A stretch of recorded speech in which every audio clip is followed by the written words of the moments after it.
There are few moments in the grim annals of the 31st millennium more catastrophic than when a son discovers his father's betrayal. Yet such was the fate that befell Magnus the Red, the Crimson King of Prospero, in the final years of the Great Crusade. The galaxy groaned under the weight of conquest, and across 10,000 worlds the Emperor's vision of unity seemed within grasp.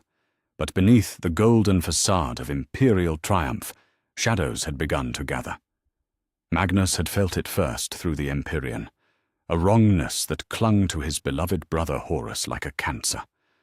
The War Master's soul blazed with familiar light, yet something alien twisted within that radiance. For days, the Master of the Thousand Suns had watched through the warp, his psychic sight piercing veils that would blind lesser minds. What he witnessed filled him with a dread that no amount of sorcerous knowledge could dispel. Horus was falling. The greatest of the Primarchs, the Emperor's chosen heir, stood upon the precipice of damnation, and across the galaxy others followed. Fulgrim moved with unnatural grace, his perfection tainted by whispers that came from beyond the veil. Angron's rage burned hotter than ever, fed by hungers that no battlefield could sate. Even gentle Lorgar had changed, his faith twisted into something dark and hungry. Magnus could bear the knowledge no longer. His father must be warned, whatever the cost. The Crimson King gathered his power, drawing upon decades of forbidden lore and psychic mastery. The Empyrean responded to his call, to reality bending around his towering intellect, as he prepared for the most dangerous journey of his existence. He would pierce the psychic barriers protecting Terra itself, break through the Emperor's own defenses, and deliver his warning before it was too late. The psychic scream tore across the galaxy like a blade of pure thought. Magnus hurled his consciousness through the warp with desperate fury, his mind blazing like a crimson star as he shattered barrier after barrier. The defenses around Terra recoiled before his assault, ancient wards crumbling like paper before the hurricane of his will. Yet even as he broke through the final layer of protection, Magnus felt something give way beneath his psychic touch. Not just the barriers he had intended to breach, but something deeper, something that should never have been disturbed.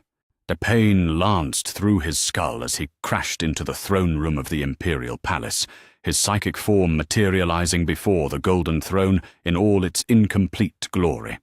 The Emperor sat motionless upon his great work, hands dancing across controls that hummed with barely contained power. For a moment, their eyes met across the vast chamber, and Magnus saw something flicker in his father's gaze. Not surprise, recognition. "Father," Magnus began, his voice heavy with urgency. "I must warn you, Horus—" "Silence." The word struck Magnus like a physical blow, driving him to his knees upon the golden steps. The Emperor's psychic might pressed down upon him, vast beyond comprehension, yet something else flooded through that connection.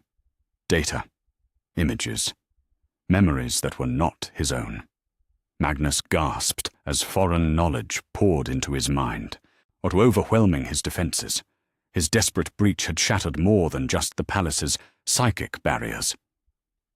Deep beneath the throne room, in data vaults that had remained sealed for millennia, ancient archives blazed to life. Files that bore the Emperor's personal seal streamed through the connection, and Magnus found himself witness to secrets that should have died with their creator. He saw Molech, a world wreathed in shadow, where the Emperor had walked before the rise of the Imperium, before the Great Crusade had even been conceived. Through his father's own memories, Magnus witnessed the impossible, the Emperor standing before a gateway that led not to any mortal realm, but to the heart of chaos itself. And there, in that place of ultimate corruption, a bargain had been struck. Power flowed between the dark gods and the Emperor, but not as conquest, but as transaction. Knowledge, genetic templates, the very essence needed to create the Primarchs. The Emperor had not stolen from chaos, he had purchased from them.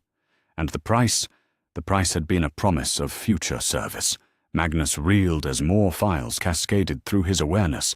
Psychological profiles of each Primarch, detailed assessments of their strengths, their weaknesses, their ultimate expendability.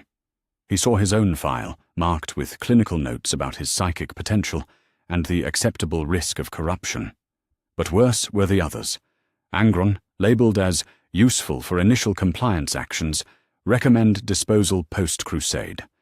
Perturabo, marked as siege specialist, to high resentment quotient, suitable for unpopular campaigns before elimination. Even Horus bore notations about controlled rebellion scenarios and succession crisis management. The Emperor had not simply foreseen the heresy, he had planned it. More data flooded Magnus's consciousness, each revelation more horrifying than the last. The scattering of the Primarchs had not been Chaos's victory over the Emperor's will, but a carefully orchestrated event. The Emperor had allowed his enemies to steal his sons, knowing that their exile would forge them into the weapons he needed. Some would be shaped by hardship into loyal tools. Others would be broken by trauma into convenient enemies. All would serve his ultimate design. Files detailed the Webway project in its true scope, not merely a means of travel, but a mechanism of control. When complete, the Emperor would withdraw into his artificial realm, abandoning both Primarchs and Astartes to face the galaxy's horrors alone. He would emerge centuries later to rule over the survivors, the troublesome sons conveniently eliminated through war and time. Magnus saw contingency plans for every brother he had ever loved. Assassination protocols hidden within gene seed programming, psychological triggers designed to turn Primarchs against each other when activated. Even loyalist sons bore marks of future elimination.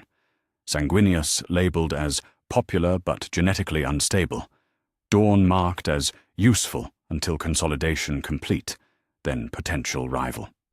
The visions came faster now, each one driving deeper into Magnus's soul like a poisoned blade. He witnessed the Emperor's cold calculation as he shaped events across centuries, or nudging situations toward desired outcomes. The destruction of Monarchia had not been righteous punishment, but deliberate provocation, designed to drive Lorgar toward the very chaos worship the Emperor claimed to despise.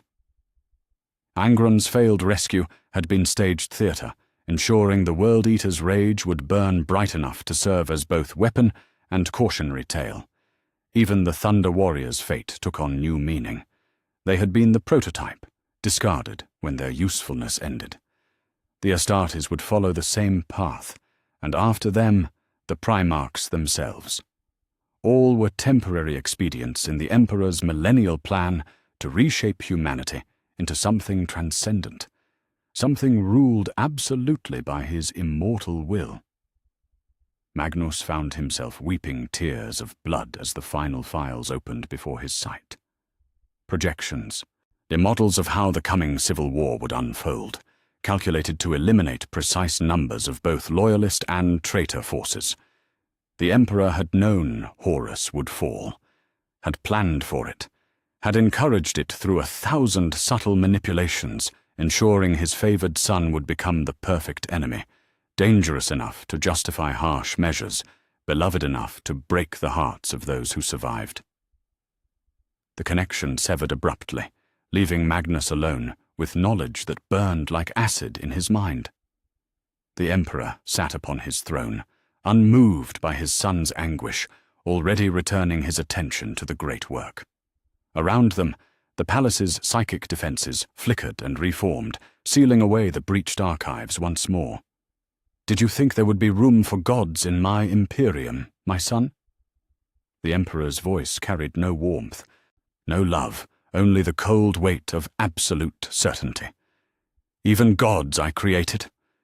Magnus struggled to his feet, his psychic form wavering as shock and horror warred within his soul. Every moment of his existence had been a lie. Every victory, every triumph, every act of service, all calculated moves in a game whose true scope he was only now beginning to comprehend. "Father, why?" The word escaped him as little more than a whisper. Because I am the only one with the will to do what must be done." The Emperor's gaze never left his work, dismissing his son as easily as he might dismiss a servant. "You have served your purpose, Magnus. Return to your legion. Prepare them for war. Whether you stand with Horus or against him matters little. Both paths lead to the same destination." The words struck Magnus like a death sentence, yet in their cruel honesty lay a terrible liberation. He had sought to warn his father of coming betrayal, only to discover that the greatest traitor sat upon the golden throne itself. For the first time in his existence, Magnus the Red found himself free from the bonds of filial duty, free to choose his own path. Yet even as his psychic form began to fade from the throne room, Magnus felt the weight of decision settling upon his shoulders. The knowledge he carried could shatter the Imperium, could turn brother against brother in ways even the Emperor had not calculated. But it could also serve a greater purpose. If shared with the right allies, if wielded with sufficient care, it might forge something the galaxy had never seen, a brotherhood united not by loyalty to a false father, but by love for each other. To Magnus the Red departed Terra not as the loyal son who had sought to deliver a warning, but as something far more dangerous. He carried with him the Emperor's own files, copied and secured within his perfect memory, evidence of betrayal that reached back millennia, proof of a manipulation so vast and cruel that even his psychically gifted mind struggled to encompass its scope. The Crimson King had set out to save the Imperium from Horus's corruption. Instead, he had discovered a corruption that ran deeper than any chaos taint, the systematic betrayal of trust by the one being in the galaxy who should have been above such calculations. As his consciousness fled back across the void toward Prospero, Magnus began to plan. Not for war against Horus, nor for continued service to the Emperor, but for something unprecedented. He would gather his brothers. He would share what he had learned, and together they would decide the fate of the one who had dared to call himself their father. The galaxy would burn before this was over. But perhaps, from those flames, something worthy might finally be born. The days that followed Magnus's return to Prospero passed like a waking nightmare, each moment stretching into eternity as the weight of his discovery pressed down upon his soul. The Crimson King found no peace in his grand libraries, no solace in the pursuit of knowledge that had once defined his existence. How could a son find comfort in learning when every truth he had believed lay shattered at his feet? The very foundations of his reality had crumbled, leaving him adrift in a cosmos suddenly rendered alien and hostile. Yet Magnus was no ordinary being, and despair alone could not unmake millennia of discipline. As the hours crawled past, his shock crystallized into something far more dangerous: resolve. The knowledge he carried burned within his mind like a psychic flame, demanding action. He could not bear this burden alone, nor should he. If the Emperor's manipulation ran as deep as the files suggested, then other sons would bear the same scars, the same questions that had gone unasked for too long. The choice of whom to trust first required careful consideration. Many of his brothers would dismiss his claims as the ravings of a sorcerer already touched by the warp's madness. Others might report his words directly to the Emperor, either from loyalty or fear. Magnus needed allies whose independence of thought matched their integrity, brothers who would listen before they judged, or who would seek truth rather than comfortable lies. Jagatai Khan rose first in his thoughts. The master of the white scars had always stood apart from his brothers, both literally and philosophically. Where others sought approval from their father, the Khan treasured his freedom above all else. His nomad soul chafed against constraint, and his sharp mind saw patterns that others missed. If anyone among the Primarchs had sensed the subtle wrongness that permeated their father's grand design, it would be the Warhawk of Chogoris. Magnus reached out across the void with practiced ease, his consciousness threading through the immaterium toward the Khan's distant fleet. The psychic contact required delicate work. Too forceful an approach would trigger the Khan's natural suspicion, while too subtle a touch might be dismissed as mere distraction. Magnus crafted his mental probe like a master calligrapher, forming perfect script, each thought tendril placed with exacting precision. The response came swiftly, tinged with wariness and sharp curiosity. The Khan's mind felt like wind across open steppe, free-flowing yet focused, carrying the scent of distant storms. His mental voice arrived wrapped in caution when the connection solidified. "Brother Magnus, your thoughts carry strange weight today. What troubles the scholar of Prospero so deeply that he must seek counsel across the stars?" Magnus felt relief flood through him at the Khan's willingness to listen. Yet even with a trusted brother, he could not simply blurt out accusations that would shatter worlds. The revelation demanded careful presentation, each piece of evidence laid bare with surgical precision.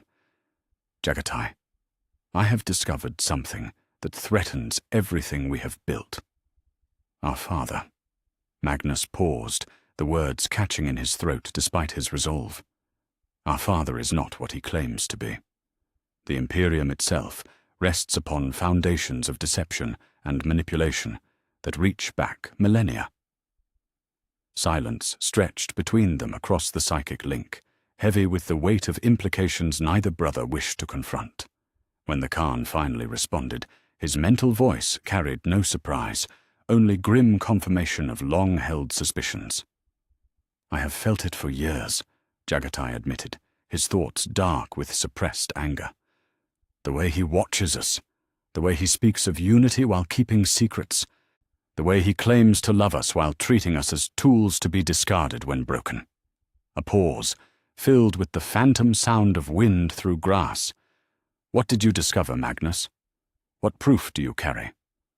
Magnus shared his memories with careful precision, allowing the Khan to witness the psychic breach and its terrible revelations. He showed him the files, the cold assessments, the clinical discussions of expendability. He revealed the Emperor's bargain with chaos, the deliberate scattering of the Primarchs, the calculated manipulation that had shaped their every moment from birth to the present day.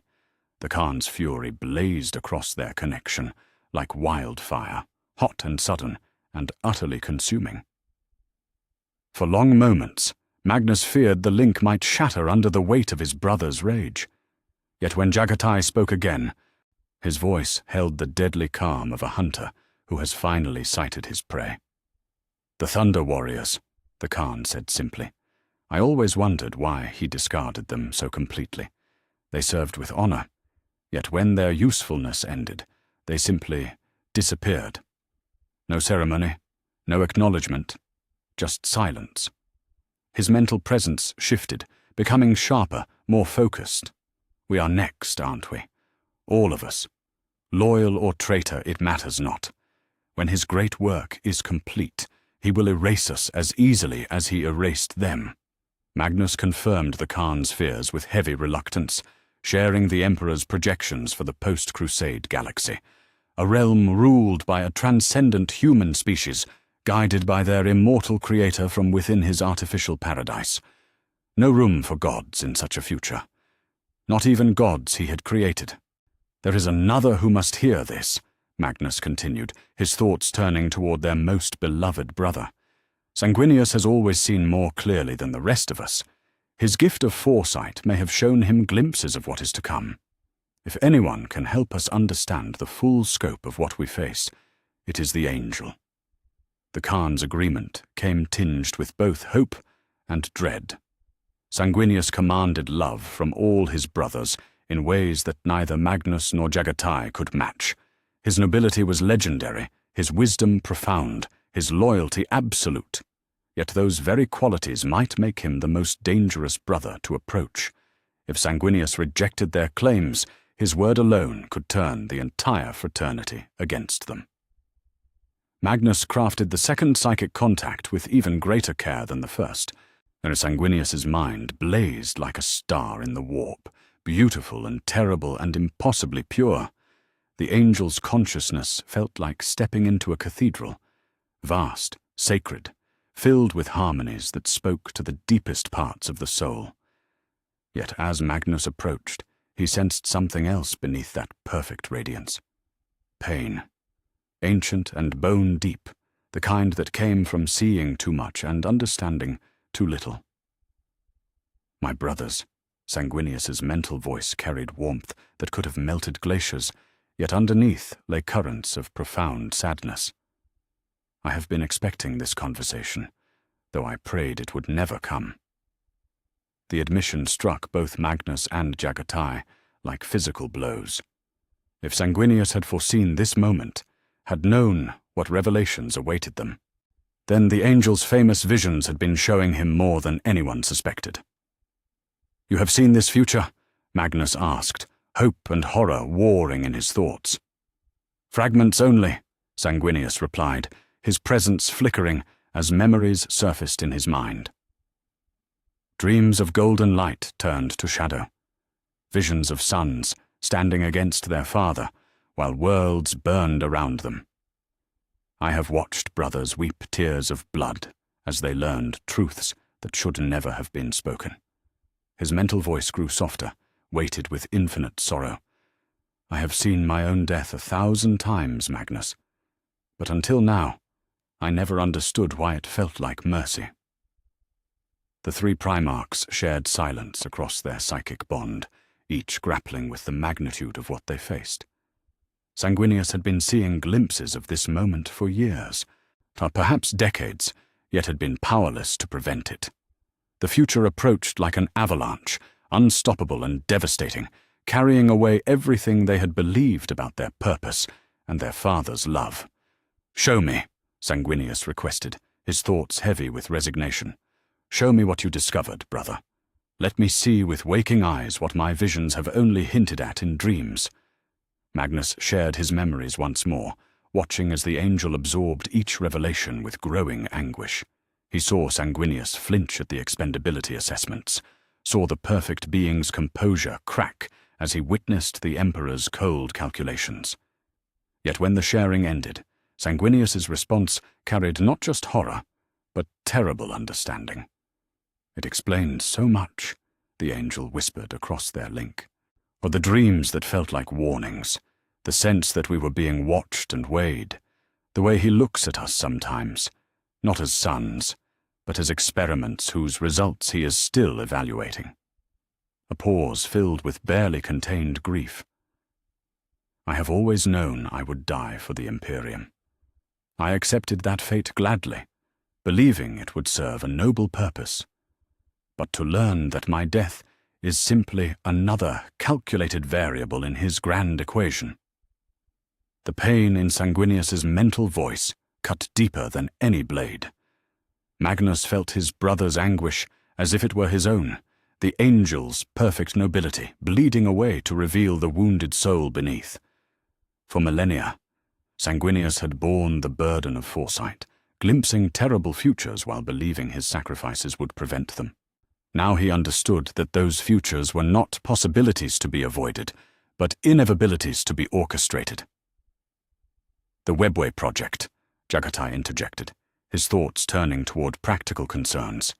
"If he completes it, he becomes untouchable. No warp storms, no psycho rebellions, no inconvenient sons to challenge his authority. Just absolute control over a species remade in his image." Magnus confirmed the Khan's assessment with grim certainty.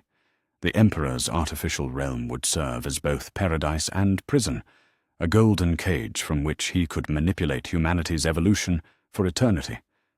The Primarchs were the final obstacle to that vision, powerful enough to potentially threaten his supremacy if they ever united against him. "Then we must act," Sanguinius declared, his mental voice regaining its characteristic strength. "Not as rebels seeking to destroy, but as sons seeking to preserve what remains of the dream we once shared. The Imperium our father envisioned was flawed, perhaps doomed from the beginning. But the brotherhood we forged among ourselves, that is worth fighting for." The three Primarchs began to plan with the focused intensity that had once brought worlds to compliance. They would need evidence beyond Magnus's memories, documentation that could convince other brothers of the Emperor's betrayal. They would require secure methods of communication, ways to share information without triggering the surveillance networks that undoubtedly monitored their every action. Most crucially, they would need allies, brothers whose loyalty could be turned from their father toward each other. Magnus volunteered to serve as the primary conduit for their communications, his mastery of psychic arts making him ideally suited for covert contact. Jagatai would use his fleet's mobility to gather physical evidence from worlds touched by the Emperor's presence, searching for traces of the ancient manipulations. Sanguinius would employ his gift of foresight to guide their efforts, seeking paths through the maze of possible futures toward outcomes that preserved both their brotherhood and the Imperium's innocent populations. The conversation stretched across hours as they refined their plans, each detail examined from multiple angles. They discussed which brothers might be approached first, which evidence would prove most convincing, which actions might trigger premature retaliation from their father. Through it all, as the weight of their shared knowledge pressed down upon them like a mountain, crushing yet strangely liberating. For the first time in their existence, the three Primarchs stood united, not by loyalty to their creator, but by love for each other.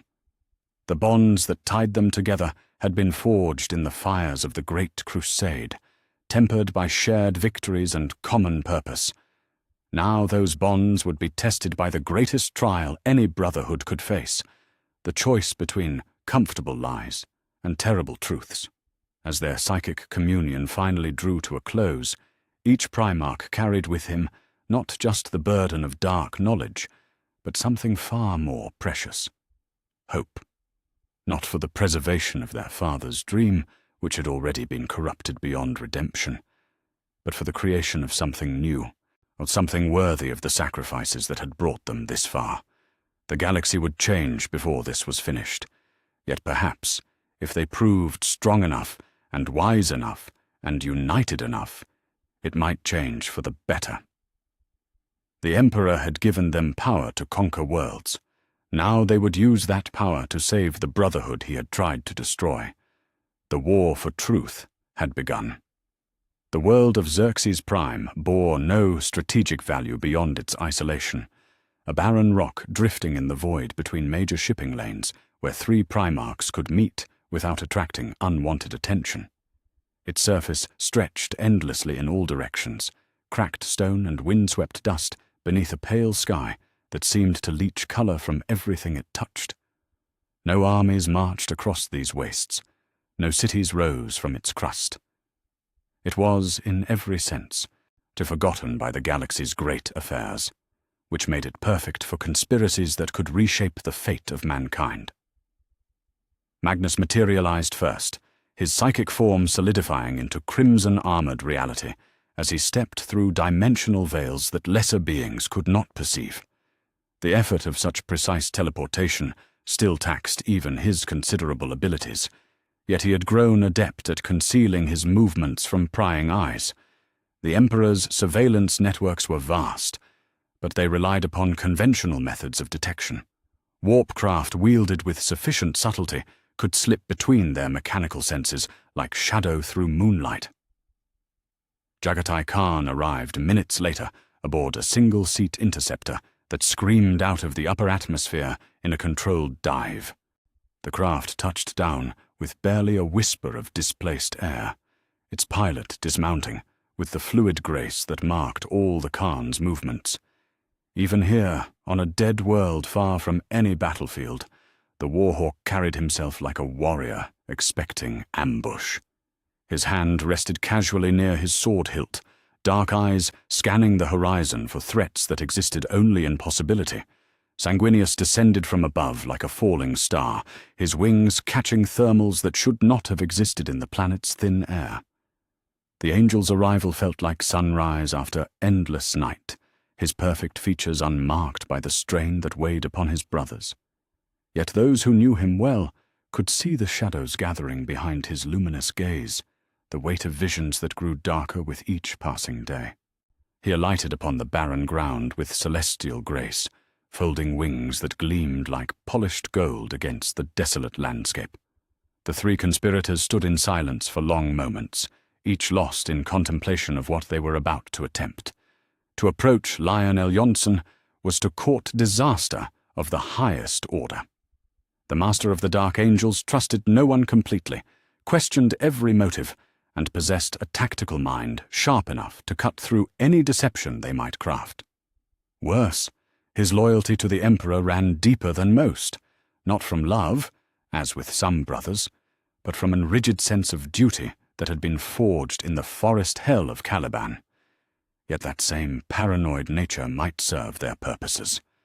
If any Primarch would believe in betrayal from an unexpected source, it would be Lion Eljonson, or the challenge lay in presenting evidence without triggering his suspicion that they themselves were the traitors they claimed to expose. "He approaches," Sanguinius announced softly, his gift of foresight reaching ahead to glimpse their brother's arrival. 3 minutes, perhaps less. His mood is guarded. More than usual. Magnus nodded grimly. The invitation had been carefully crafted, sent through channels that would intrigue rather than alarm. A request for consultation on strategic matters, phrased in terms that would appeal to the Lion's expertise without revealing the true scope of their concerns. They had offered just enough mystery to pique his curiosity, while avoiding specifics that might trigger his paranoid instincts. The Dark Angel's strike cruiser emerged from the warp with characteristic precision, its black hull gleaming like a splinter of midnight against the pale sky. It took up orbit with minimal fuss, launching a single Thunderhawk that descended toward their position with the steady purpose that marked all of the Lion's operations. No unnecessary displays of force, no dramatic gestures, just calculated efficiency in service of tactical objectives. Lion Eljonson emerged from the gunship, clad in the deepest black, his armor unmarked by the heraldry that adorned his brother's war gear. The Primarch of the First Legion preferred function over ornamentation, utility over display. His sword hung at his side, like a promise of violence held in check, while his pale eyes swept the gathering with predatory intensity. Everything about him spoke of controlled power, of strength held in reserve until the perfect moment for its release. "There's brothers," he said simply, his voice carrying the subtle accent of Caliban's ancient tongue. "Your message spoke of urgent matters requiring discretion. I trust you have not summoned me across half the galaxy for idle speculation." Magnus stepped forward, his hands empty and visible in the universal gesture of peaceful intent. The Lion's gaze fixed upon him with laser focus, cataloguing every micro-expression and subtle shift in posture. This was a mind that dissected conversations like battle plans, seeking weakness and advantage in every word. "What we have discovered threatens everything we have fought to build," Magnus began, choosing his words with exacting care. "Our father has not been honest with us, Lion. The Imperium itself rests upon foundations of deception that reach back millennia." The Lion's expression did not change, yet something shifted in his stance, a subtle tightening that suggested heightened alertness. His paranoid nature had long whispered that secrets surrounded him, that hidden agendas guided the actions of even those closest to him. Now one of his brothers stood before him, claiming those whispers had substance. "Accusations require evidence," the Lion stated with characteristic bluntness. "Show me what you have learned, or I will depart, and consider this conversation an unfortunate lapse in judgment." Magnus shared his memories as he had with the others, allowing the Lion to witness the psychic breach and its revelations through his own eyes. Yet he focused particularly on certain files, records that bore direct relevance to the Dark Angels and their Primarchs' personal struggles. Documents that spoke of Caliban with intimate knowledge, the detailing corruption that festered at the world's heart with clinical precision. The Lion's composure cracked as he absorbed information about his homeworld that should have been impossible for outsiders to possess. Files dating back centuries before his discovery by the Emperor, tracking the slow spread of chaos taint through Caliban's forests with meticulous detail. Reports that described Luther's psychological profile with devastating accuracy, predicting his eventual fall to darkness with cold mathematical certainty. "This cannot be," the Lion whispered, his voice tight with barely controlled emotion. "These records. How could he know so much about Caliban? About Luther? About—" He trailed off as the implications struck home like hammer blows. Sanguinius moved closer, at his presence radiating the compassion that made him beloved throughout the Imperium. "Show him the rest, Magnus. He deserves to know the full scope of what was done to him." The additional files painted a picture that robbed even the Lion of his legendary composure. Psychological assessments that traced his paranoid tendencies to specific childhood traumas, noting how those fears could be cultivated and directed toward useful ends. Strategic analyses of his tactical preferences, identifying weaknesses that could be exploited if he ever posed a threat to imperial authority. Most damning of all were the contingency plans, detailed protocols for eliminating the Dark Angel's Primarch if his suspicious nature ever turned toward questioning his father's motives. "He made me this way," the Lion said with dawning horror. "Every sleepless night, every moment of doubt, every failure to trust my own brothers, it was all by design. He shaped my fears like a smith shapes metal, hammering them into the form he desired. His hands clenched into fists as rage built beneath his perfect control. Luther's corruption was foreseen, allowed, even encouraged, if it served to teach me lessons about the price of misplaced trust." Jagatai Khan stepped forward, his own anger burning bright in his dark eyes. "We are all victims of his manipulation, brother. Each of us molded to serve specific functions in his grand design. The question now is whether we will allow that shaping to continue or forge new paths with our own hands." The Lion stood silent for long minutes, his tactical mind processing implications with machine-like precision. Yet beneath that calculating exterior, older emotions stirred: betrayal, rage, and something far more dangerous. The paranoid suspicion that had defined his existence now had a target worthy of its fury. "The scope of this deception," he said finally, his voice carrying the deadly calm of a predator selecting its prey. "It extends far beyond simple manipulation. He has orchestrated our entire existence, guided every major decision, shaped every crisis to serve his purposes. We are not sons to him. We are projects, experiments, tools to be used until they break or outlive their usefulness." Magnus nodded grimly, recognizing the moment when suspicion crystallized into certainty. The Lion's paranoid nature, once a weapon in the Emperor's hands, had become the very instrument of his rebellion. Distrust, properly directed, could topple thrones as surely as any army. "There is more," Sanguinius added quietly, his voice heavy with sorrow. "Files that speak of the other legions, the other Primarchs, plans for controlled conflicts, calculated betrayals, systematic elimination of those who might oppose his ultimate vision. The heresy itself may be part of his design, a convenient excuse to purge both traitors and inconvenient loyalists." The Lion's eyes widened as the final piece of the puzzle clicked into place. His strategic mind, honed by decades of warfare, suddenly perceived the Emperor's grand campaign in its true scope. Not conquest for unity's sake, but a carefully orchestrated campaign of elimination. Remove the aliens who might challenge human supremacy. Destroy the technologies that might threaten his control. Eliminate the leaders who might question his authority. And finally, to discard the weapons, the Primarchs themselves, when their usefulness ended. "The Thunder Warriors," the Lion breathed, understanding flooding his features. "They served with honor until they became inconvenient. Then they simply ceased to exist. No public ceremony, no acknowledgement of their service, just efficient disposal of obsolete assets." His gaze swept his assembled brothers with new comprehension. We will suffer the same fate, won't we? All of us. When the galaxy is conquered and humanity remade in his image, the Primarchs will become historical footnotes. The four conspirators shared a moment of grim communion, each grappling with the magnitude of their father's betrayal. Yet in that shared understanding lay the seeds of something the Emperor had not anticipated, genuine brotherhood forged not by his design, but by their mutual recognition of his deception.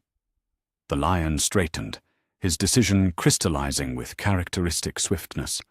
When Lionel Johnson committed to a course of action, he did so completely, without reservation or backward glances.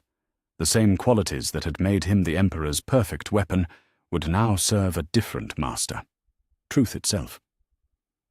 "You have my sword," he declared with finality. Not in service to any new cause, but in defense of the brotherhood he sought to destroy. If we are to be discarded like broken tools, then let us at least choose the manner of our discarding. His pale eyes gleamed with cold fire. What do you require of me?" Magnus felt relief flood through him at the Lion's acceptance. The Dark Angels commanded resources across the galaxy, possessed intelligence networks that rivaled even the Emperor's own, and their Primarch brought tactical expertise that could prove invaluable in the trials ahead. "Your strategic mind," Magnus replied.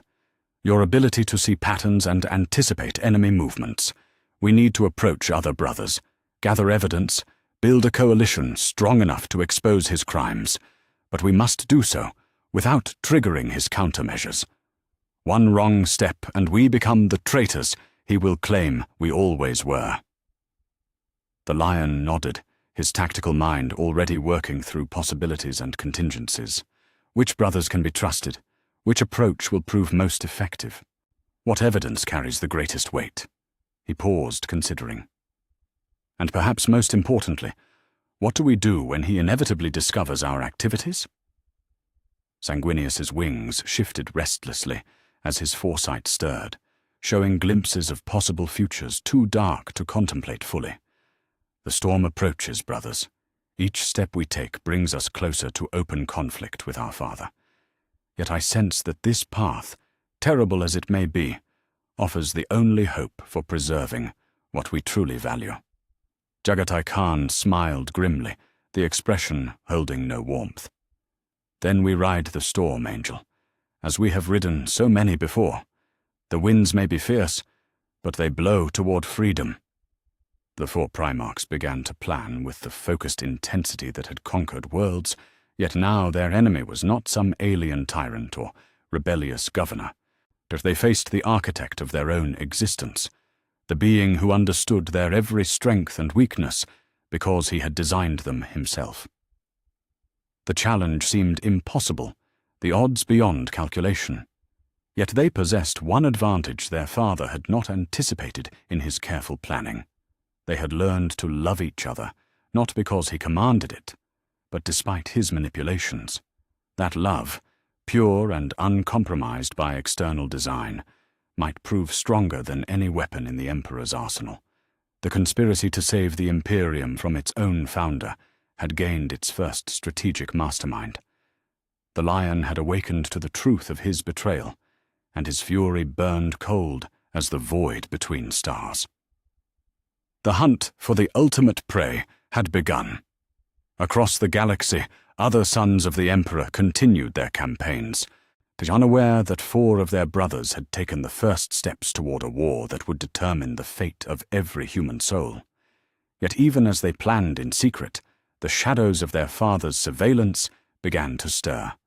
The golden-armored guardians who served his will most directly were already receiving new orders, preparing for contingencies that he prayed would never be required. The Custodes had begun to move. The approach to Rogel Dawn required preparation unlike any campaign the four conspirators had yet undertaken.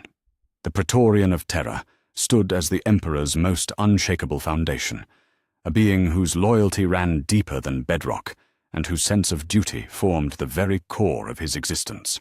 To bring accusations of treachery before such a paragon was to court not just rejection, but active opposition. Dawn would not merely refuse their claims, he would likely report them to the Emperor himself, viewing such action as the highest form of service to the throne he had sworn to protect. Yet they could not proceed without him. Dawn's architectural genius had shaped Terra's defenses, his strategic mind had planned the fortification of 100 worlds, and his absolute integrity commanded respect, even from brothers who chafed against his rigid nature. More importantly, his knowledge of the Imperial Palace's construction might hold keys to understanding the full scope of the Emperor's preparations. If their father had indeed been planning for civil war among his sons, nowhere would those preparations be more evident than in the fortress Dawn himself had built. The meeting took place within the asteroid belt of Inwit's home system, was aboard a Dark Angel's strike cruiser that had ostensibly suffered engine damage requiring emergency repairs. The Lion's forces were not unknown to Dawn, and a request for assistance from a brother in distress would draw no unwanted attention from Imperial monitoring stations. The rendezvous appeared routine, even mundane, exactly the sort of bureaucratic necessity that characterized much of the Great Crusade's logistics. Dawn arrived aboard the Phalanx, his massive mobile fortress taking position at the asteroid field's edge like a golden mountain transplanted among the stars. The sight of it never failed to inspire awe, even among his brothers. Here was architecture made manifest in the void, every line and angle calculated for maximum defensive efficiency, while somehow achieving a beauty that transcended mere function. It embodied everything Dawn represented: strength, permanence, and unwavering dedication to the protection of others. The Praetorian himself came aboard the Dark Angel's vessel with minimal escort, his confidence in his own abilities absolute. Rogel Dawn had never lost a duel, never failed to hold a position entrusted to his defense, never compromised on principle for the sake of expedience. He wore his golden armor like a second skin, every plate perfectly maintained, every detail precisely aligned. Even his stance spoke of unbreachable fortification, feet planted firmly, shoulders squared, hands clasped behind his back in the parade rest that had become his signature posture. "Brothers," he greeted them with characteristic formality, "your message spoke of matters requiring immediate consultation. I trust the urgency is genuine, and the Emperor's work permits few interruptions." Magnus felt the familiar weight of responsibility settle upon his shoulders as he prepared to deliver words that would shatter either Dawn's loyalty or their alliance. The Crimson King had rehearsed this moment countless times, seeking the perfect approach that might penetrate the Praetorian's mental fortifications.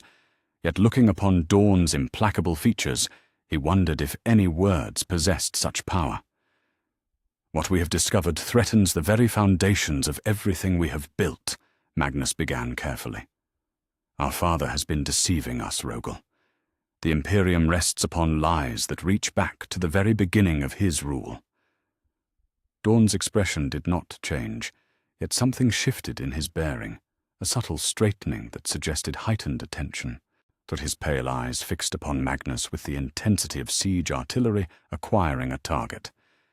"Explain yourself," he commanded, with the authority of one accustomed to absolute obedience. "What deception do you claim to have uncovered?"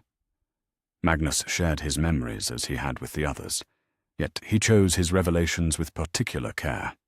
Dawn would respond to evidence rather than emotion, to hard facts rather than philosophical arguments.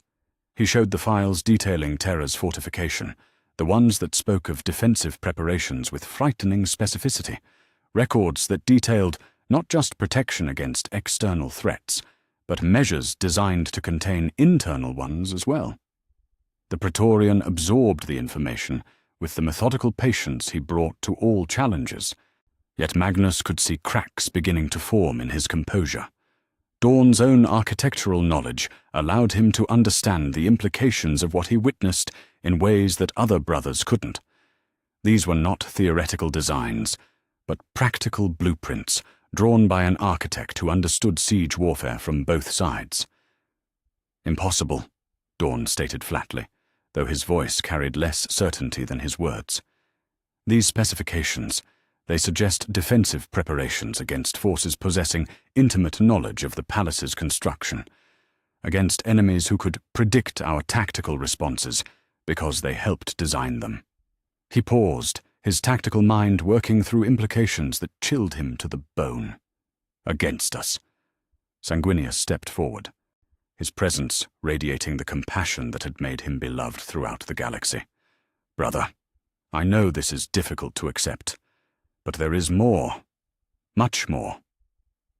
The angel shared his own visions then, glimpses of possible futures that had haunted his dreams for years without context, scenes of golden halls running red with blood, of brothers fighting beneath the throne that symbolized humanity's unity, visions of Custodes forces engaging Primarchs in combat, of defenses designed by Dawn himself being turned against the very sons who had sworn to protect Terra. Dawn recoiled as if struck, his perfect composure finally cracking under the weight of revelation. No, I refuse to accept this. You speak of heresy, of betrayal that would make our father worse than any tyrant we have overthrown. But such accusations require more than visions and stolen files. Lionel Johnson moved closer, his own paranoid certainty lending weight to his words. Then let us speak of architecture, brother, of the defenses you yourself designed. Tell me, why do the palace's inner sanctums possess kill zones positioned to target beings of our stature? Why are the approach corridors designed to channel attackers into predetermined positions where concentrated fire could overwhelm even a Primarch's defenses? The question struck Dawn like physical blows. His own architectural genius had created those very features, yet at the time they had seemed merely thorough contingency planning. Now, viewed through the lens of his brother's accusations, they took on a sinister cast that made his soul recoil in horror. I was told they were preparations against alien infiltrators, Dawn whispered, his voice barely audible. Creatures that might take our forms, possess our abilities. I never questioned, never thought. He trailed off as understanding dawned like a cold sun rising over a battlefield littered with the dead. Magnus pressed their advantage with surgical precision. Show him the psychological assessments, Sanguinius. Let him see what our father truly thinks of the loyalty he has given so freely. The angel's reluctance was evident, yet he shared the files that detailed Dawn's own psychological profile, clinical observations about his rigid nature, his inability to compromise, his absolute dedication to duty above all other concerns. Notes that described these traits not as virtues to be honored, but as tools to be exploited. The Emperor had shaped Dawn into the perfect warden, a guardian so dedicated to his post that he would never question whether his prisoners deserved their fate. He used me, Dawn said with dawning horror. My loyalty, my dedication, my need to protect. It was all part of his design. He made me into a jailer who loved his chains, a guard who would die to keep his prisoners contained. His hands clenched into fists as rage built beneath his perfect control. Every fortification I built, every defense I designed, they were not shields to protect the innocent, but cages to contain us when we outlived our usefulness. Jagatai Khan stepped forward, his own fury burning bright in his dark eyes. Now you begin to understand, brother. We are not sons to him. We are weapons, forged for specific purposes and discarded when those purposes are fulfilled. The Thunder Warriors discovered this truth too late to act upon it. We still have time to choose our own fate. The silence that followed stretched like a taut wire, heavy with implications that none of them wished to confront. Dawn stood motionless as stone, his perfect posture maintained through habit, even as his world crumbled around him. The Praetorian, who had never retreated from any position, now faced the hardest tactical decision of his existence, whether to abandon the post he had held for his entire life. When he finally spoke, his voice carried the weight of mountains grinding into dust. Show me everything. Every file, every record, every scrap of evidence you have gathered. If I am to be branded a traitor to the throne I have spent my life defending, I will at least know the full scope of my crimes." The four conspirators shared their complete intelligence then, holding nothing back. Files detailing the planned obsolescence of the estates, records of the Thunder Warriors' disposal, projections for post-Crusade humanity that included no room for the beings who had conquered the galaxy in the Emperor's name. They showed him contingency plans for eliminating specific Primarchs when they became inconvenient, assassination protocols hidden within gene seed programming, and surveillance networks that monitored every action of every son. Dawn absorbed it all with the methodical patience he brought to siege warfare, cataloguing each revelation with the same precision he used to design fortifications. Yet beneath his tactical analysis, something fundamental was breaking. The absolute certainty that had defined his existence cracked like stone under relentless pressure, leaving behind only rubble and the terrible freedom that came with having nothing left to lose. "My entire life has been a lie," he said finally, his voice hollow with loss. "Every oath I swore, every wall I raised, every victory I claimed in his name, all of it served his deception. I built the very cages that would contain us, shaped the weapons that would destroy us, crafted the defenses that would keep us from the throne we helped him claim." Sanguinius placed a gentle hand upon his brother's armored shoulder, offering comfort that felt inadequate against such devastating revelation. "Your life has not been a lie, Rogel. Your loyalty to us, your dedication to protecting the innocent, your brotherhood with all of us, these things are real. They are the only things that remain real." Dawn looked up at his brothers then, and for the first time in his existence, his pale eyes held something other than absolute certainty. Doubt warred with loyalty, duty with truth, the sworn oath with the evidence of betrayal. The Praetorian of Terror stood at a crossroads that would define not just his own fate, but the future of every human soul in the galaxy. "If we oppose him," Dawn said slowly, working through tactical implications with mechanical precision, "we become the very traitors he will claim we always were. Every human world will see us as monsters who turned against their savior. The Imperium will fracture into 1,000 fragments, each pursuing its own vision of humanity's destiny." Lionel Johnson nodded grimly. "Yet if we do nothing, we become accomplices to a betrayal that makes every tyrant we overthrew seem benevolent by comparison. He will complete his work, retreat into his golden realm, and leave humanity to face the galaxy's horrors without the guardians he promised to provide." The choice crystallized in that moment, stark and unavoidable.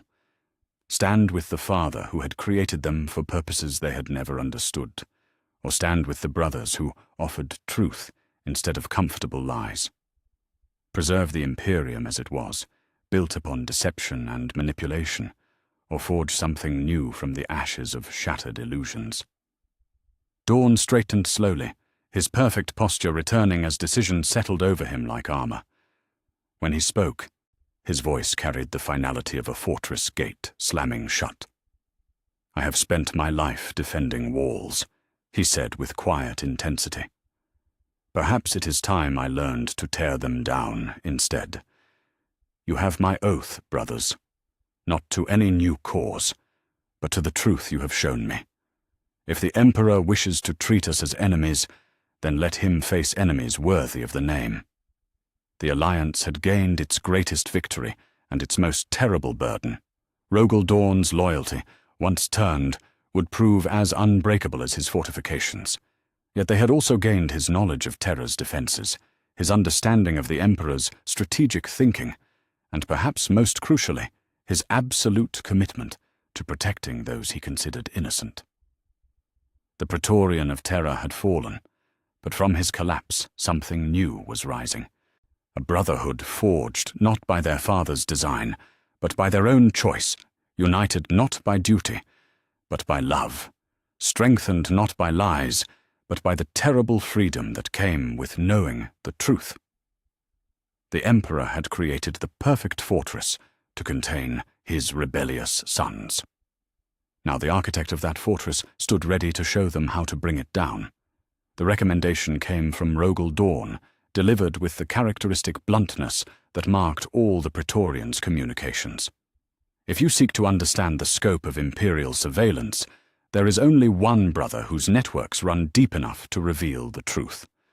Corvus Corax has spent decades building intelligence webs that span the galaxy. If the Emperor watches us as closely as your evidence suggests, or the Raven Lord will know. The wisdom of Dawn's counsel became apparent immediately. Corvus Corax commanded spy networks that rivaled the efficiency of any imperial intelligence apparatus, yet operated with a subtlety that kept them invisible to all but the most sophisticated detection methods. The Raven Guard had perfected the art of watching without being watched, of gathering information while leaving no trace of their presence. If anyone could expose the Emperor's surveillance mechanisms without triggering immediate retaliation, it would be the Master of Shadows himself. The approach required delicate orchestration. Corax trusted few beings completely, and his experiences liberating deliverance from techno-barbarian overlords had left him with deep suspicion of those who claimed authority over others. Yet that same background made him potentially receptive to their message. The Raven Lord understood tyranny in ways that some of his more privileged brothers did not, recognized the patterns of control that marked oppressive regimes across the galaxy. The meeting took place within the asteroid fields of the Ghoul Stars, aboard a modified strike cruiser that bore no imperial markings or identification codes. The vessel had been stripped of all monitoring equipment, its machine spirits replaced with archaic cogitators that possessed no capability for external communication. Even the crew consisted entirely of hand-picked Raven Guard operatives whose loyalty to their Primarch superseded all other considerations. If the Emperor's surveillance networks extended even here, they would find only shadows and silence. Corax arrived alone, materializing from the asteroid field's depths like a wraith given form. His black armor seemed to absorb light rather than reflect it, making him difficult to focus upon, even in direct illumination. The Raven Lord moved with predatory grace, each step calculated to minimize sound and visual signature. Even among his brothers, he remained partially concealed, habit overriding the need for openness in this most crucial of conversations. "Brothers," he greeted them with characteristic economy of speech. Dawn's message spoke of surveillance and betrayal. Given the location you chose for this meeting, I assume the threat is both real and immediate. Magnus felt relief flood through him at Corax's willingness to listen without immediate suspicion. What the Raven Lord's experiences with oppression had taught him to recognize the signs of systematic control, to look beyond surface appearances for the mechanisms that truly governed power structures. If anyone would understand the implications of what they had discovered, it would be the liberator of deliverance. "What we have learned threatens every foundation of the Imperium," Magnus began, sharing his memories with the careful precision that had become routine. Yet he focused particularly on evidence related to surveillance and control, knowing that such revelations would resonate most deeply with Corax's experiences and expertise. The Raven Lord absorbed the information with the patience of a hunter studying his prey. Yet Magnus could see recognition building in his dark eyes. Corax understood intelligence networks in ways that few beings could match, recognized the patterns of systematic observation that marked truly comprehensive surveillance operations. "Show me the specifications," Corax requested quietly. "The technical details of how this monitoring is accomplished. If the Emperor watches us as closely as these files suggest, there will be infrastructure, relay stations, observation posts, data collection nodes. Such networks leave traces for those who know how to find them." Lion L. Johnson stepped forward, sharing his own discoveries about Terra's defensive preparations. The palace fortifications include observation chambers positioned to monitor every approach route, every gathering place where Primarchs might confer. I designed them myself, believing they were meant to watch for alien infiltrators. Korax nodded grimly, his tactical mind processing implications with mechanical efficiency. Observation requires infrastructure. Infrastructure requires maintenance. Maintenance requires personnel. If such a network exists, my operatives should have detected signs of its presence during our own intelligence operations. The admission that followed carried weight that chilled every brother present. Korax's spy networks had indeed detected anomalies, observation posts that appeared on no official Imperial records, communication relays that operated on frequencies not allocated to standard military use, personnel transfers that followed patterns suggesting coordination from a centralized authority far above the usual command structures. I assumed it was routine Imperial security, Korax admitted with bitter honesty. Surveillance of potential threats, monitoring of military assets, the sort of systematic observation that any competent government would implement. I never considered that we might be the primary targets of such attention. Yet now, viewed through the lens of the Emperor's revelations, those anomalies took on sinister significance.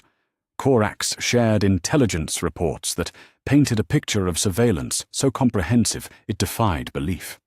Every Primarch was watched, every legion monitored, every major decision tracked and analyzed by observers who reported to the highest levels of Imperial authority. "The scope is staggering," Korax said, with professional admiration tinged by horror. "What observation posts positioned to monitor every world where Primarchs have established bases. Communication intercepts that capture all but the most heavily encrypted transmissions. Personnel files that track the loyalty patterns of individual Astartes down to the squad level." He paused, his dark eyes reflecting the depth of his understanding. "This is not mere security. This is preparation for systematic elimination." Sanguinius shared his visions then, showing Korax glimpses of possible futures where the surveillance networks activated for their true purpose. The Angel's foresight revealed scenarios where trusted subordinates turned assassin, where loyal Astartes received activation codes that overrode their conscious minds, where the very gene seed that made them superhuman became the instrument of their destruction. "The gene seed programming," Magnus added, with clinical detachment. "Hidden protocols embedded at the genetic level, designed to activate under specific circumstances. Not corruption by chaos, but control by the Emperor himself. Assassination commands that could turn any Astartes into an unwilling weapon against his own Primarch." Korax recoiled as if struck, his understanding of genetic manipulation allowing him to grasp the implications immediately. The Raven Guard had experimented with gene seed modification for decades, seeking ways to improve their stealth capabilities and combat effectiveness. If the Emperor had embedded control protocols at the genetic level, then every Astartes in every legion carried the potential for betrayal within their very cells. "How widespread?" he asked, with deadly calm. "How many of our sons carry these hidden commands?" The answer chilled them all to the bone. According to the Emperor's files, every generation of Astartes created after the initial founding carried embedded protocols. Not just potential traitors or suspected dissidents, but every superhuman warrior in the Emperor's service. The capability existed to turn entire legions against their Primarchs at a moment's notice, to eliminate any threat to Imperial authority through the simple activation of genetic switches. "He never trusted us," Jagatai Khan said with bitter understanding. "Not from the beginning. Every victory we won for him, every world we conquered in his name, and every oath of loyalty we swore, it was all accepted with the understanding that we would eventually require elimination." Dawn's architectural mind grasped additional implications that made the revelation even more horrifying. "The fortifications I designed for our Legion homeworlds, the security protocols I established for Primarch residences, they were not meant to protect us from external threats. They were designed to facilitate internal assassination. Every defensive position includes vulnerabilities that could be exploited by someone possessing intimate knowledge of their construction." Korax began sharing intelligence that painted an even darker picture of Imperial preparation. His networks had detected the movement of specialized Custodes units to positions near every major Legion stronghold, ostensibly for routine security assessments, personnel transfers that placed Imperial agents in positions of influence within Legion command structures, supply chain modifications that allowed for the introduction of specialized weapons and equipment whose purposes had never been adequately explained. They have been positioning assets for systematic elimination, Korax concluded, with professional detachment. Not just surveillance, but active preparation for coordinated strikes against every Primarch simultaneously. The scope suggests planning that reaches back decades, perhaps centuries. The revelation that followed proved even more devastating. Korax's intelligence networks had detected evidence suggesting that some of the traitor Primarchs who had fallen to chaos may have been deliberately driven to rebellion through systematic psychological manipulation.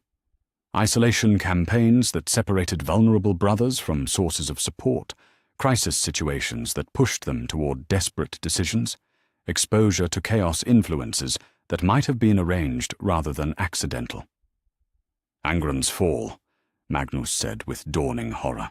The Emperor could have saved the gladiators on Nuceria, could have prevented the butcher's nails from driving him to madness. Instead, he allowed, perhaps even arranged, for those influences to take hold. Lorgar's pilgrimage to chaos, Sanguinius added softly. My visions show his desperate search for gods worthy of worship after Monarchia's destruction, yet that very desperation may have been carefully cultivated, guided toward the dark powers through subtle influences that seemed like accidents or fate. Korax nodded grimly. My networks detected Imperial agents active on multiple worlds where key events occurred, not preventing tragedies, but ensuring they unfolded according to predetermined patterns.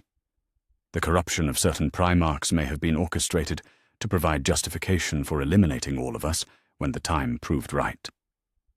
The 5 conspirators shared silence, heavy with implications none wished to confront.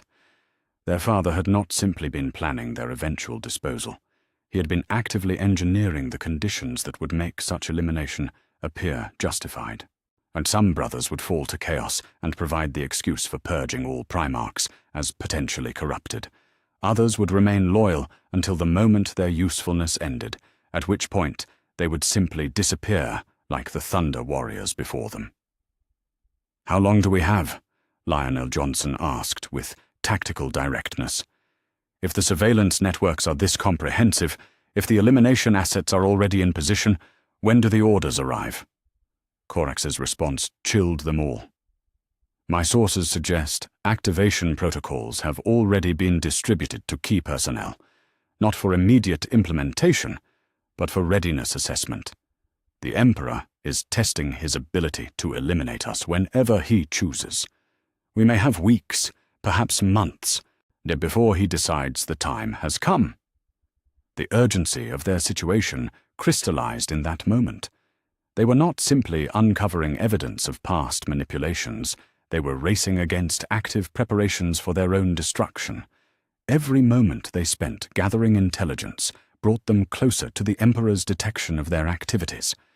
Every additional brother they approached increased the risk of discovery by agents loyal to the throne. Yet they could not act alone. 5 Primarchs, however powerful, could not hope to overcome the combined might of the Imperial war machine.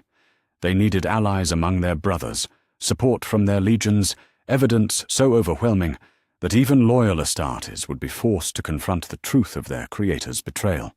"We need more brothers," Magnus stated with grim certainty. Vulcan's humanitarian instincts, Leman Russ's warrior code, perhaps even some among those who have already fallen to see them as potential allies rather than enemies. Korax began planning with the systematic efficiency that had liberated Deliverance from its oppressors. Communication protocols that could evade Imperial surveillance, meeting locations beyond the reach of observation networks, evidence packages designed to convince even the most loyal brothers of the Emperor's crimes. The Master of Shadows would turn his expertise toward the greatest intelligence operation in human history, exposing the lies that held the Imperium together. "We become ghosts," he declared with quiet intensity. "We move between the spaces in his surveillance network, gather our evidence in shadows he cannot penetrate, or strike when and where he least expects resistance. The Emperor created us to be weapons of conquest. Now, we become weapons of liberation." The Alliance had gained its intelligence specialist, the brother whose networks could expose the true scope of Imperial deception. Yet they had also learned that their time was running short. The Emperor's preparations for their elimination were already in motion.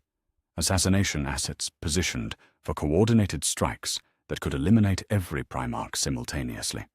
The war for truth had become a race against extinction, and the shadows that had once hidden the Emperor's surveillance networks would now conceal the movements of 5 brothers united against the ultimate tyranny, the betrayal of creator by creation, of father by sons who had finally learned to see clearly.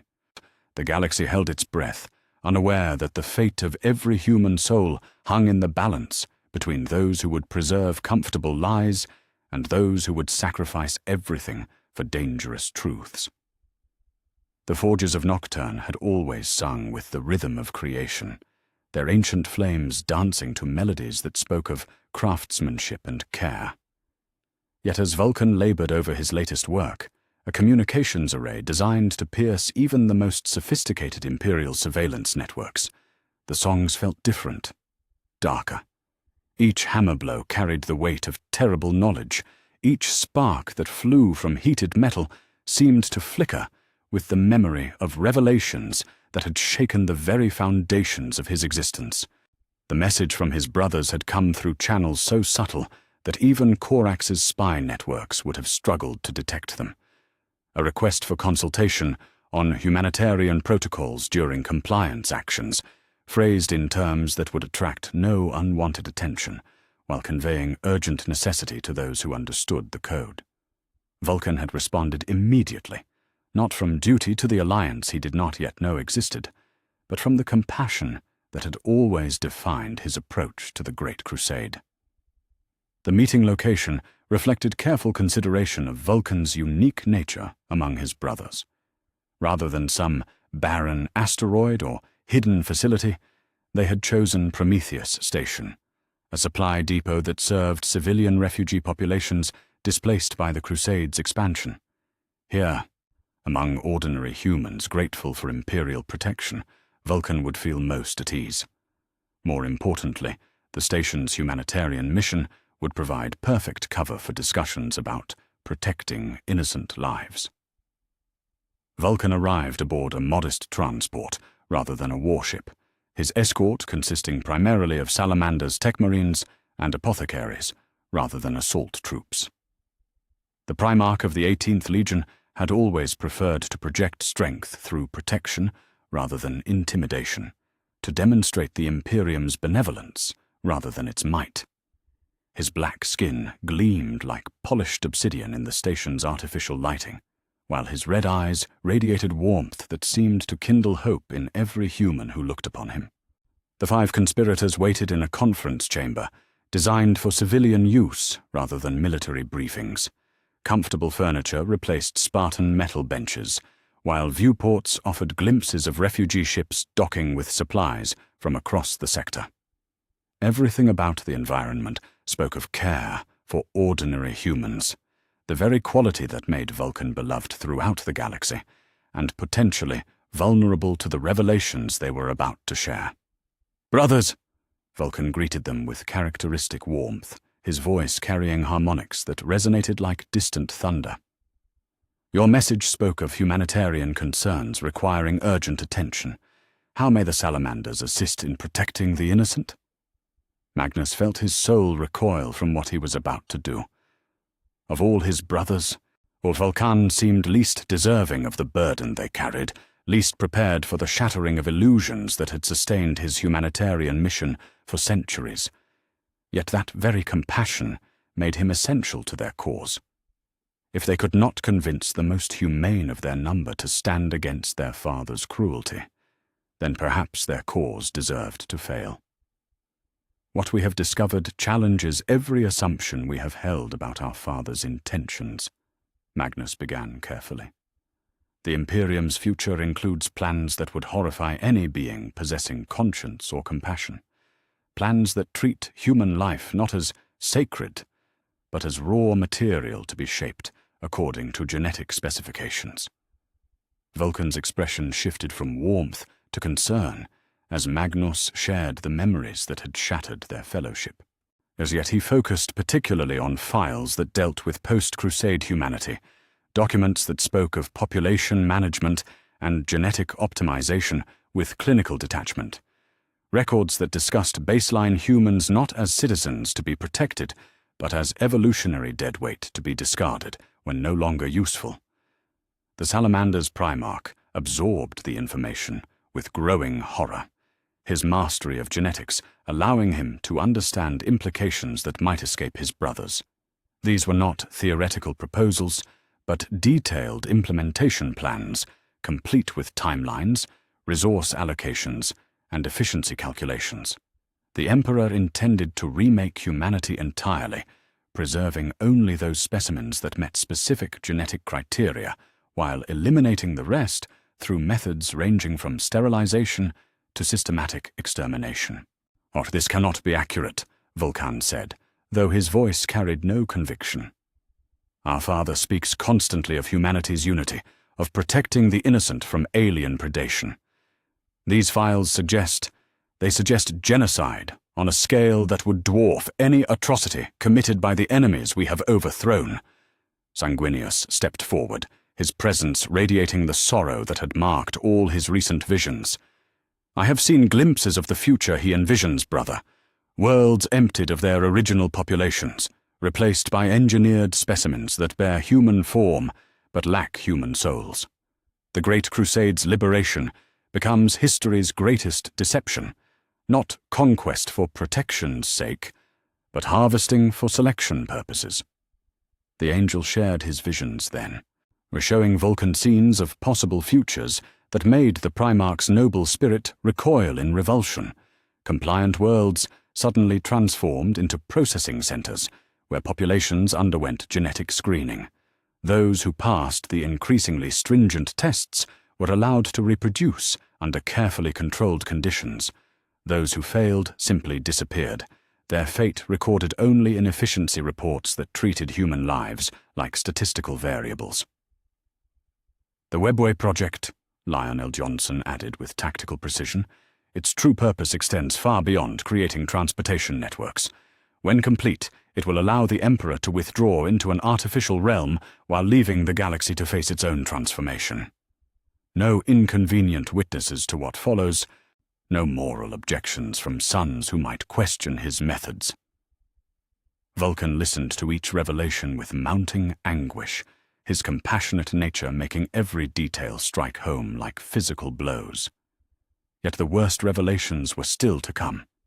Dawn shared files that detailed the Emperor's assessment of each Primarch's usefulness in the post-Crusade galaxy, clinical evaluations that reduced their life's work to simple utility calculations. "Your own file," Magnus said gently, sharing the documents that had shaken him most profoundly. "Our father's assessment of your humanitarian instincts, your close bonds with baseline humans, your resistance to implementing harsh measures against civilian populations." The files painted Vulcan's greatest virtues as critical flaws that would interfere with necessary population management. His compassion was described as genetically aberrant behavior, inconsistent with optimal leadership parameters. His protection of innocent humans was labeled counterproductive attachment to evolutionary dead ends. His master craftsman skills were noted as valuable for transitional phases, but ultimately unnecessary, once automated systems replaced human artisans entirely. Vulcan staggered, as if struck by a war hammer, his perfect posture crumbling under the weight of betrayal so profound it defied comprehension. Everything he had believed about their shared mission, every sacrifice he had made to protect the innocent, every moment of joy he had found in human creativity and resilience, all of it dismissed as genetic aberration requiring correction. "He sees my compassion as disease," Vulcan whispered, his voice breaking with grief that seemed to echo from the deepest furnaces of creation. "My love for humanity, as contamination, to be purged from the species. The very qualities that I believed made me worthy to serve his vision are precisely what makes me expendable in his ultimate design." Korak stepped forward, sharing intelligence that made the revelations even more horrifying. His networks had detected evidence of pilot programs already implemented on multiple worlds, population replacements disguised as voluntary relocation initiatives. Entire planetary populations had been quietly relocated to improved agricultural worlds that existed only in official records. The inhabitants themselves had simply vanished, their genetic material harvested for research, while their consciousness was deemed irrelevant to future planning. "Some of the worlds we liberated," Corvus reported with clinical detachment that barely concealed his fury. "The populations we saved from alien oppression or human tyranny. They were not relocated to safety. They were processed for genetic compatibility. Those who met the criteria were inducted into breeding programs. Those who did not were eliminated through methods designed to leave no trace."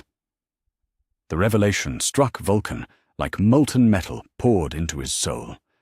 Dozens of worlds bore his personal protection, civilian populations that trusted the salamanders to shield them from harm, children who had looked up at him with eyes bright with hope, artisans who had shared their craft with pride, families who had welcomed him into their homes as an honored guest, all reduced to genetic statistics in the Emperor's grand calculation.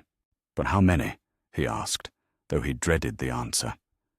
"How many innocents have we delivered into his processing centers while believing we were saving them from extinction?" The files provided exact numbers that robbed even seasoned warriors of their composure. Millions of human beings, perhaps tens of millions, had already been subjected to the Emperor's genetic screening programs. The vast majority had been found wanting, according to criteria that prioritized psychic potential, genetic stability, and behavioral compliance over the simple humanity that Vulcan treasured above all other qualities. Jagatai Khan moved closer, his own fury burning bright in his dark eyes. "The Thunder Warriors were just the beginning, brother. They served their purpose and were discarded when convenience demanded it. The Astartes will follow the same path once baseline humanity has been optimized to his specifications. Even the Primarchs are temporary measures, useful only until he completes his transformation into something beyond physical existence." Yet the cruelest revelation was still to come. Files detailed the Emperor's long-term vision for post-human civilization, a species of psychically gifted beings who would inherit the galaxy under his direct guidance. These new humans would possess powers that made current psychers seem primitive by comparison, yet they would lack the messy, emotional complexity that characterized baseline humanity. No art that served no utilitarian function, no love that did not advance genetic optimization, no compassion that interfered with efficient resource allocation. "Or he intends to eliminate everything that makes us human," Vulcan said, with dawning comprehension. "Not just our bodies, but our souls. The capacity for irrational love, for creating beauty that serves no practical purpose, for sacrificing efficiency in favor of mercy, all of it branded as evolutionary deadweight to be bred out of the species." The Primarch of the Salamanders stood in silence for long moments, his master craftsman's mind processing implications with methodical precision. Every tool could be turned toward creation or destruction, every skill employed for preservation or elimination. The same genetic engineering that could eliminate hereditary diseases could also erase the genetic foundations of human compassion. The same psychic disciplines that could elevate consciousness could also reduce it to purely utilitarian parameters. "We have to stop him," Vulcan declared with finality that shook the chamber's reinforced walls. "Not for ourselves. We are already marked for disposal when our usefulness ends. But for them." He gestured toward the viewports where refugee ships continued their eternal dance, carrying ordinary humans who trusted in the Imperium's protection. For every human being who still possesses a soul worth preserving. The Alliance had gained its most passionate advocate, the brother whose humanitarian instincts would drive their cause forward, even when strategic considerations suggested retreat. Yet they had also gained something more precious, technical expertise that could support their rebellion's infrastructure. That Vulcan's master craftsman skills, honed across millennia of creation, would now serve the greatest act of preservation in human history. "What do you require?" he asked, with the directness that marked all crucial decisions. "What tools must be forged? What communications established? What defenses prepared? If we are to save humanity's soul from its supposed savior, we will need equipment that can function beyond the reach of his surveillance networks." The conspirators began planning with renewed urgency, their ranks strengthened by compassion that burned brighter than any forge.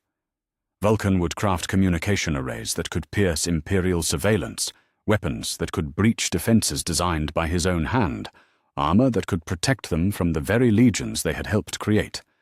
Most importantly, he would forge the tools needed to preserve evidence of their father's crimes, ensuring that future generations would know the truth behind the Imperium's founding myths.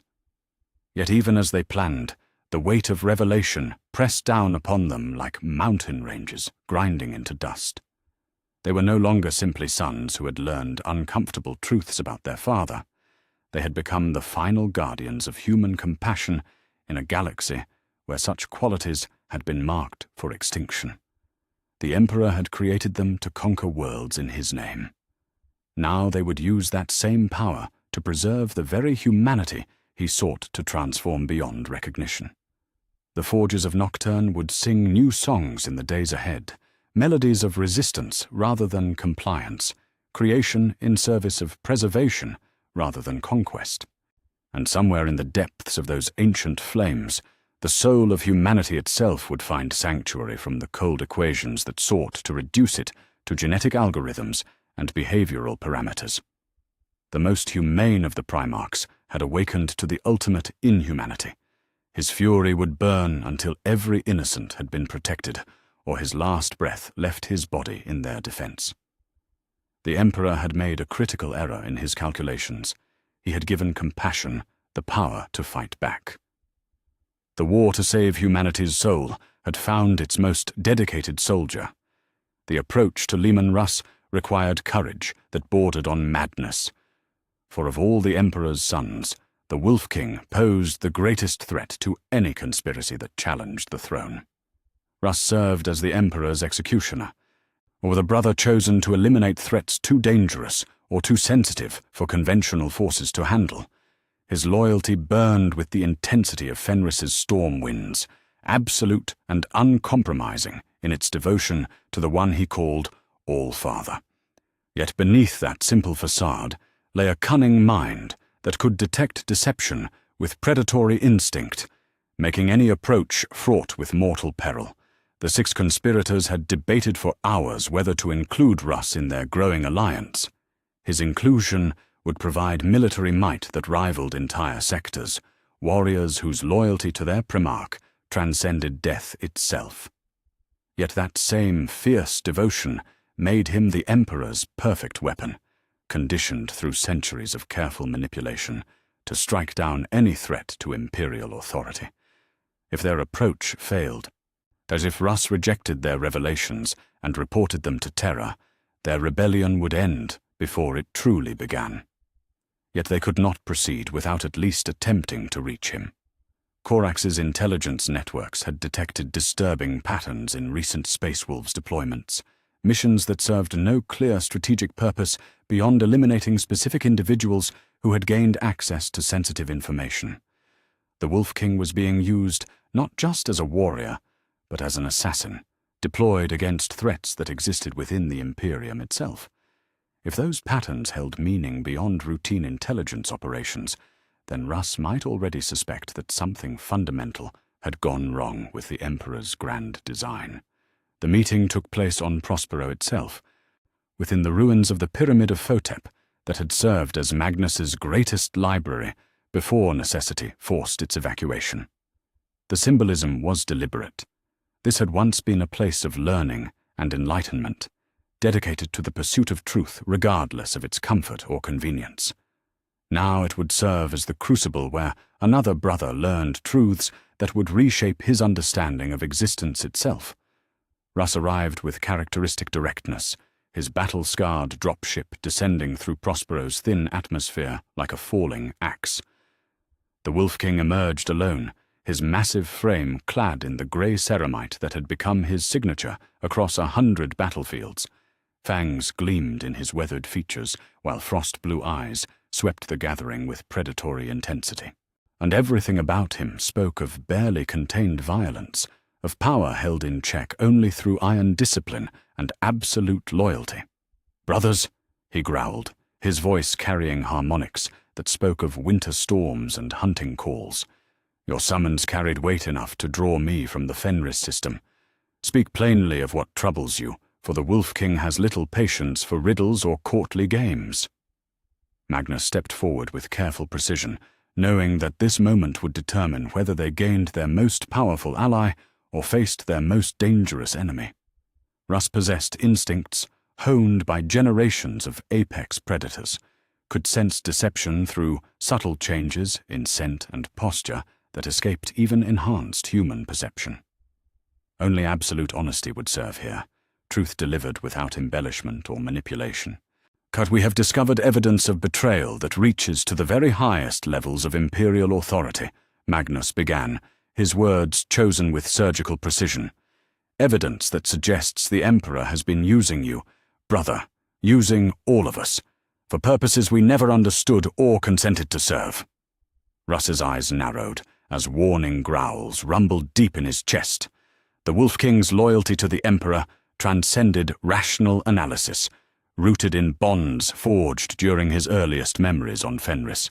To question that relationship was to challenge the very foundations of his existence. "Choose your next words carefully, Magnus," Russ warned with deadly calm. "I have killed brothers before for lesser accusations than the one you seem prepared to make." The admission hung in the air like a blade poised to fall. Or yet it confirmed what the conspirators had long suspected. Russ had indeed eliminated threats to imperial authority that possessed intimate knowledge of the Emperor's operations. The question was whether he understood the true nature of those he had destroyed. Magnus shared his memories then, yet he focused specifically on files that related to Russ himself, psychological assessments that detailed the careful cultivation of his seemingly simple nature, tactical reports that described his deployment against targets within the Imperium itself, and most damning of all, records that spoke of the lost Primarchs with clinical detachment rather than the grief that should have marked such tragedy. The Wolf King absorbed the information with growing tension, his predatory stillness becoming absolute as implications struck home like physical blows. Files detailed his own psychological conditioning, describing how his feral nature had been carefully shaped to make him the perfect weapon against threats that required permanent elimination. Records showed deployment patterns that made horrifying sense when viewed through the lens of systematic assassination rather than honorable warfare. "The missing brothers," Sanguinius said softly, his voice heavy with sorrow that had haunted his visions for decades. "Primarchs 2 and 11, whose names were struck from all records, whose legions simply ceased to exist without explanation or ceremony. Show him, Magnus. Show him what really happened to our lost family." The files that followed robbed even Russ of his legendary composure. The clinical reports described the elimination of the 2 lost Primarchs not as battlefield casualties or victims of alien treachery, but as surgical operations carried out by Imperial forces under the direct command of the Wolf King himself. The records detailed psychological conditioning protocols that had convinced Russ the eliminated brothers posed existential threats to humanity's survival, that their destruction served the greater good even as it violated every instinct of fraternal protection. "No," Russ whispered, his voice breaking like ice under pressure. "This cannot be true. I would remember. I would know if I had." He trailed off as suppressed memories began to surface, images that had been carefully buried beneath layers of psychological conditioning and chemical memory modification. Lion Eljonson stepped closer, his own paranoid certainty lending weight to revelations that defied belief. "They made you forget, brother. Not just the details, but the emotional impact. They turned you into a weapon against your own family, then wiped away the guilt that might have prevented future deployments." More files cascaded through the psychic link, each one adding weight to accusations that crushed the soul like avalanches.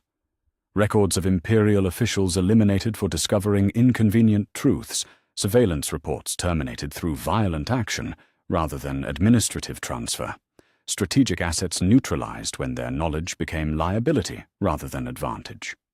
In every case, the Space Wolves had been deployed with surgical precision, their Primarch convinced that each target represented threats requiring permanent solution. "How many?"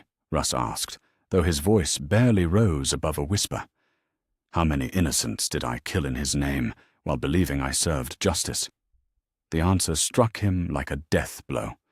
Dozens of eliminations across multiple decades, each one carefully justified through fabricated evidence or selective presentation of facts. Imperial governors who had discovered population replacement programs, administratum officials who had questioned resource allocation patterns that suggested systematic genocide, even Space Marine officers whose investigations had brought them too close to understanding the Emperor's true intentions. "They used my loyalty as a leash," Russ said with dawning comprehension. "Every instinct to protect the innocent, to every desire to serve the greater good. It was all channeled toward eliminating those who might expose his crimes. I became the very monster I swore to fight against, all while believing I remained true to my oath." Corvus stepped forward, sharing intelligence that revealed the full scope of Russ's unwitting complicity. The Wolf King's psychological conditioning had been refined across centuries, each successful elimination followed by memory modification that preserved tactical knowledge while erasing emotional trauma.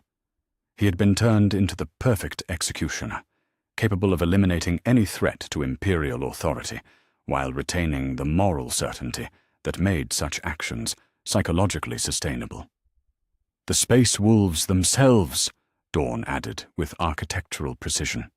"Their recruitment patterns, their training protocols, their cultural emphasis on absolute loyalty to the pack leader, all designed to create warriors who would follow your orders without question, even when those orders violated fundamental principles of honor and brotherhood."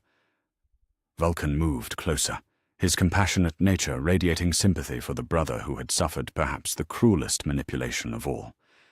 "He made you into his perfect weapon by convincing you that murder was mercy, that betrayal served loyalty, that fratricide protected the family.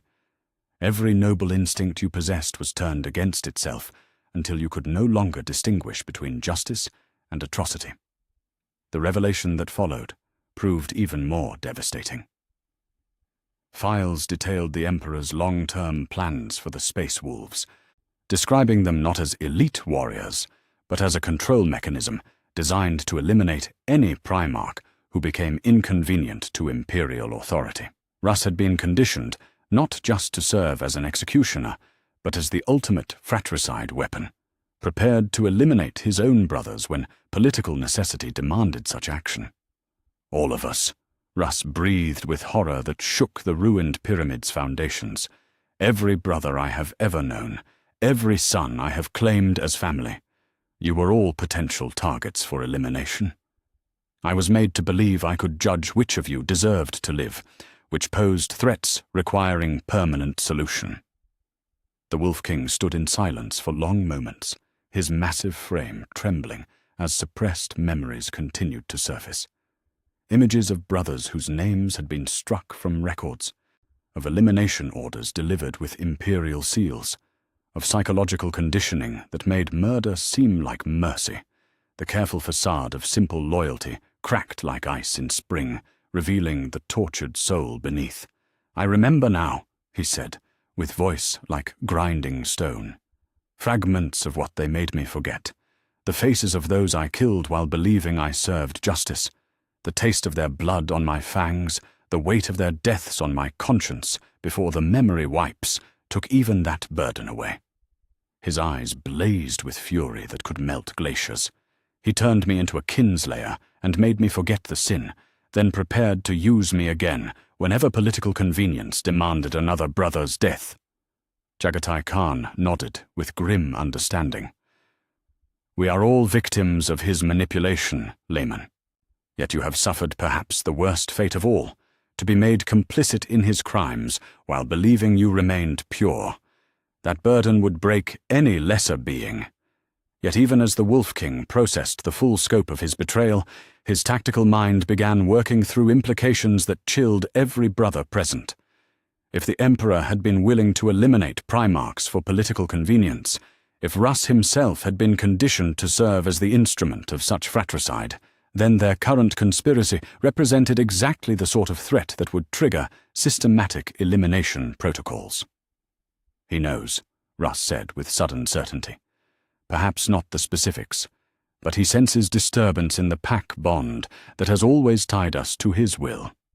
Even now, elimination orders may be traveling toward our positions, or the very weapon he created to destroy rebellious brothers stands ready to be deployed against us all.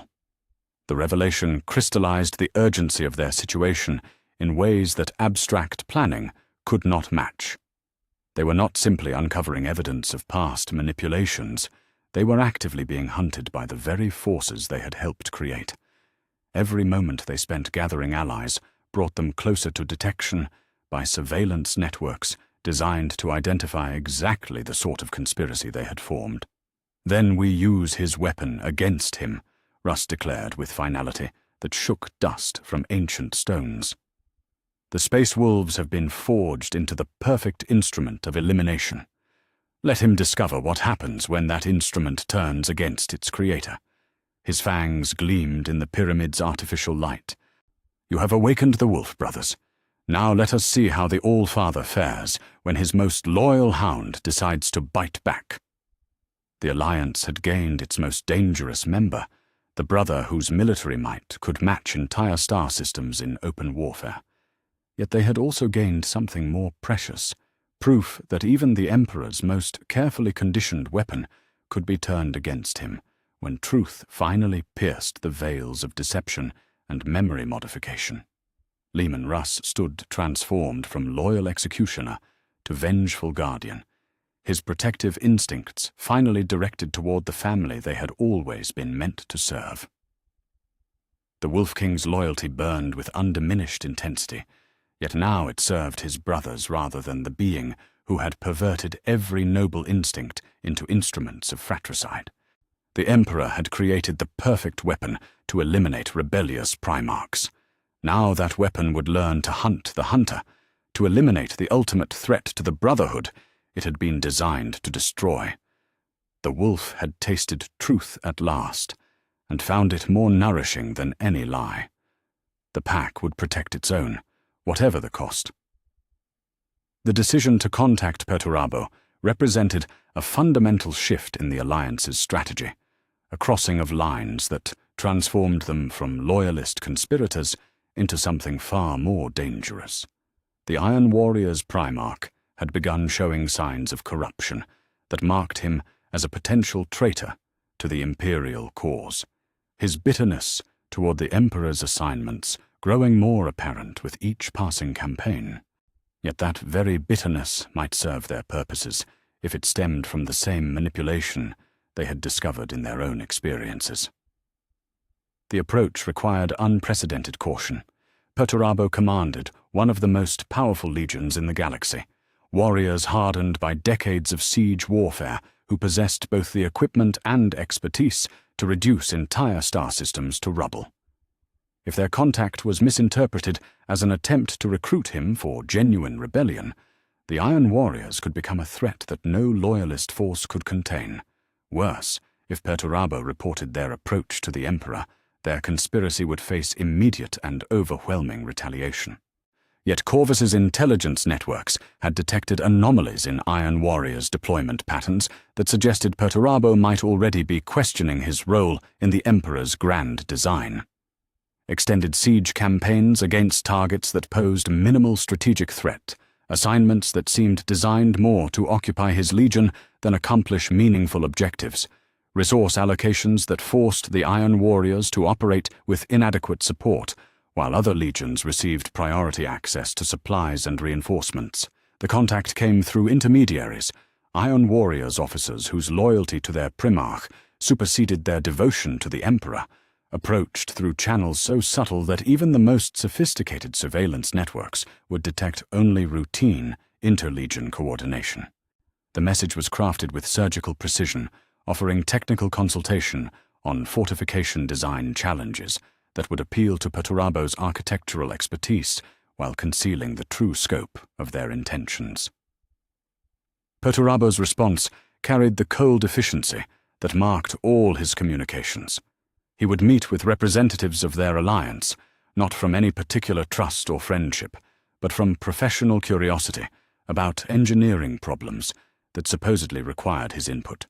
The meeting would take place aboard the Iron Blood, his flagship, within the asteroid belt of an unremarkable system where the Iron Warriors were conducting what appeared to be routine siege training exercises.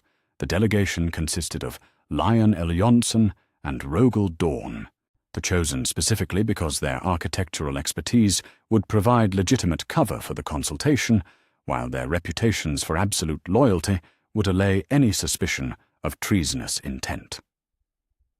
Both brothers had worked with Perturabo extensively during the Great Crusade, understood his methodical approach to problem-solving, and possessed the technical knowledge needed to engage him on matters that went beyond simple military strategy.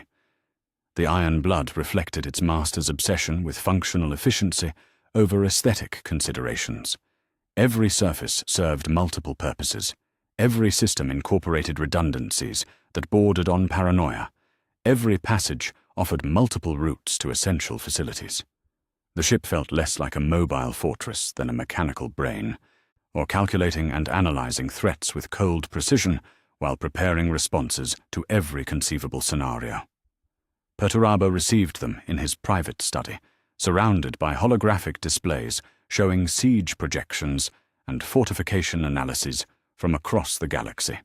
The Iron Warrior's Primarch appeared exactly as his reputation suggested, a being of pure intellect, housed within a frame built for war, his eyes gleaming with the cold fire of an engineer who saw the galaxy as a collection of problems requiring systematic solution.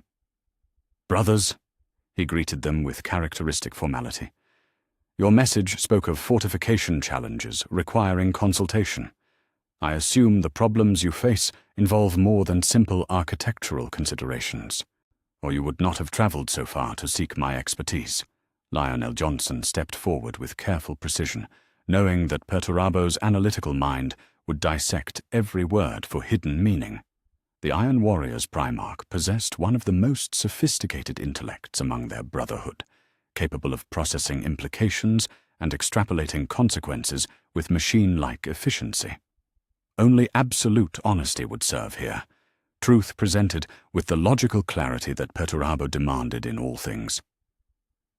"We have discovered evidence that our father has been manipulating us systematically," Lion began, sharing selected memories that focused specifically on architectural and engineering evidence, fortification designs that serve control rather than protection, to resource allocation patterns that suggest preparation for internal conflict, surveillance systems embedded in infrastructure we believed was meant to serve imperial citizens. Perturabo absorbed the information with the methodical patience he brought to siege analysis, yet something flickered behind his eyes that suggested recognition rather than surprise.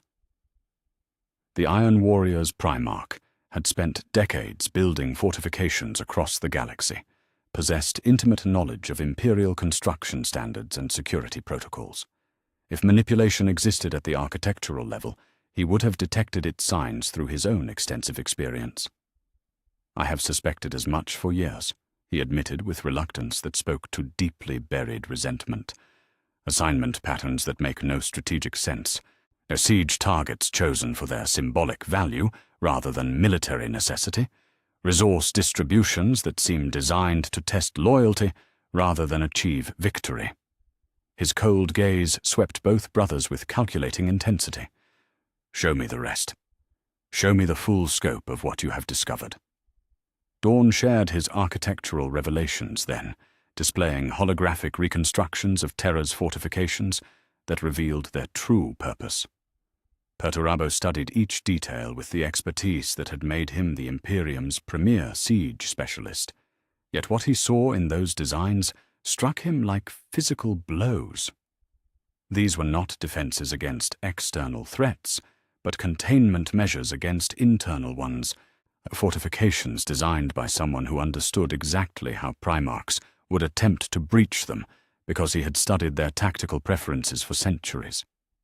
He has been using us as test subjects, Perturabo said with dawning comprehension. Every siege I have conducted, every fortification I have designed, every tactical innovation I have developed, it has all been catalogued and analyzed to determine how best to counter our methods when the time comes to eliminate us. His hands clenched into fists as rage built beneath his perfect control. The Iron Warriors have been unwittingly designing our own tombs with each victory we achieve in his name. Yet the revelations that followed proved even more devastating. Lion Eljonson shared intelligence about deployment patterns that painted Perturabo's entire career in sinister light. The Iron Warriors had been assigned the most thankless campaigns of the Great Crusade, not by accident or necessity, but by deliberate design. Their Primarch's growing bitterness was not an unfortunate byproduct of harsh duty, but a carefully cultivated emotional state that served the Emperor's long-term strategic planning. He needed scapegoats, Lion explained with tactical directness. Primarchs who could be blamed for necessary but unpopular actions, who could be made to appear unreasonable or treacherous when political convenience required such characterization. Your legion was systematically assigned missions designed to make you seem bitter, paranoid, and potentially disloyal. The files that followed detailed psychological manipulation on a scale that beggared belief. Perturabo's assignments had been chosen not for their strategic value, but for their ability to isolate him from sources of support and recognition. While other legions received glory campaigns that enhanced their reputations, the Iron Warriors were relegated to siege warfare that produced no heroic narratives, only grinding attrition that made them appear thuggish and brutal by comparison. Olympia, Perturabo whispered, as suppressed memories began to surface. The compliance actions that turned my homeworld against me, the rebellions that required harsh suppression, they were orchestrated to drive a wedge between me and the population I was meant to protect. His analytical mind worked through implications with mechanical precision. Every failure of diplomacy, every moment when force became necessary instead of negotiation, at every choice that made me appear tyrannical rather than just, it was all guided by influences I never detected. Dawn stepped closer, his own experience with manipulation lending weight to accusations that challenged fundamental assumptions about their shared service. The rivalry he encouraged between us, brother, the constant comparisons that made our professional differences seem like personal animosity. Even our conflicts were part of his design, meant to isolate both of us from potential allies while providing justification for future elimination. The revelation struck Perturabo with devastating force. His bitter rivalry with Dawn had consumed years of emotional energy, driven tactical decisions that prioritized proving superiority over achieving optimal outcomes, but colored every interaction between their legions with competitive tension that served no strategic purpose. Now that rivalry appeared not as natural consequence of opposing philosophies, but as manufactured conflict designed to weaken both brothers through mutual antagonism. He played us against each other like pieces on a game board, Perturabo said, with cold fury that could have frozen stars. Every slight I perceived, every moment when your recognition exceeded my own, every decision that made my achievements seem lesser by comparison, It was all orchestrated to ensure we would never unite against the true threat to our brotherhood. Yet even as the Iron Warrior's Primarch processed the scope of his manipulation, his architectural genius revealed implications that chilled both visitors to the bone. Perturabo began sharing his own discoveries, evidence of control systems embedded throughout Imperial infrastructure that went far beyond simple surveillance. Communication networks that could be activated to spread specific messages, transportation hubs designed to facilitate rapid troop movements against predetermined targets, manufacturing facilities that could be repurposed for weapon production at a moment's notice. "The entire Imperium is a fortress," Perturabo declared with professional admiration, tinged by horror. "Not built to protect humanity from external threats, but designed to control it from within. Every world we have brought to compliance includes infrastructure that can be activated for systematic population management. Every spaceport, every communication array, and every manufacturing center, they are all components in a control system so vast and sophisticated that most of its operators have no idea what they are truly building." The Iron Warrior's Primarch shared architectural analyses that revealed the true scope of Imperial preparation for post-Crusade governance. Hidden manufacturing capabilities that could produce surveillance equipment on massive scales, transportation networks designed to facilitate rapid deployment of control forces, communication systems that could override local authority with messages from central command. The Emperor had not simply been building an empire, but a machine for absolute control over every aspect of human existence. "Other brothers?" Lionel Johnson said, carefully, aware that they were approaching the most dangerous aspect of their revelation. "They're Primarchs who have begun showing signs of corruption or rebellion. The evidence suggests that some of them may have been deliberately driven toward such choices, manipulated into providing justification for his eventual purge of all potential threats to his authority." Perturabo's response carried the weight of terrible understanding. "Horus," he said simply. "The War Master's recent behavior patterns, his growing distance from the Emperor's direct authority, the assignments that place him in increasingly difficult positions without adequate support, it follows the same patterns used to isolate and embitter other Primarchs who might pose future threats." The Iron Warrior's Primarch began sharing intelligence of his own, evidence gathered through his Legion's extensive engineering operations across the galaxy. Communications intercepts that suggested coordination between supposedly independent corruption sources, resource allocation patterns that seemed designed to place specific Primarchs under maximum stress, assignment rotations that isolated potentially problematic brothers from sources of support and guidance. "The rebellion that many fear is coming," Perturabo continued with calculating precision. "It may not be organic resistance to Imperial authority, but manufactured crisis designed to provide justification for eliminating all Primarchs simultaneously. Those who fall to obvious corruption become convenient enemies, while those who remain loyal become inconvenient reminders of the promises he made and never intended to keep." The meeting that had begun as cautious consultation had transformed into something far more dangerous: active coordination between supposed loyalists and a potentially treacherous brother against the ultimate source of Imperial authority. Yet as the three Primarchs shared intelligence and analyzed implications, it became clear that the lines between loyalty and treason had been blurred beyond recognition by the Emperor's systematic manipulation. "What do you propose?" Perturabo asked, with the directness that marked all crucial decisions. "If the Emperor truly intends to eliminate all Primarchs regardless of their loyalty or corruption, or if the rebellion many fear is merely the trigger for a purge he has been planning for centuries, what response serves the greater good?" The answer crystallized in that moment, stark and unavoidable. They would need to reach other brothers before the Emperor's manipulation drove them beyond redemption, build a coalition that transcended the artificial divisions between loyalist and traitor, expose the truth behind the growing crisis before it could be used to justify the ultimate betrayal of those who had served most faithfully. Perturabo's commitment to their cause brought more than just military might and architectural expertise. It brought the terrifying understanding that the Emperor's manipulation extended far beyond individual Primarchs to encompass the entire structure of imperial civilization.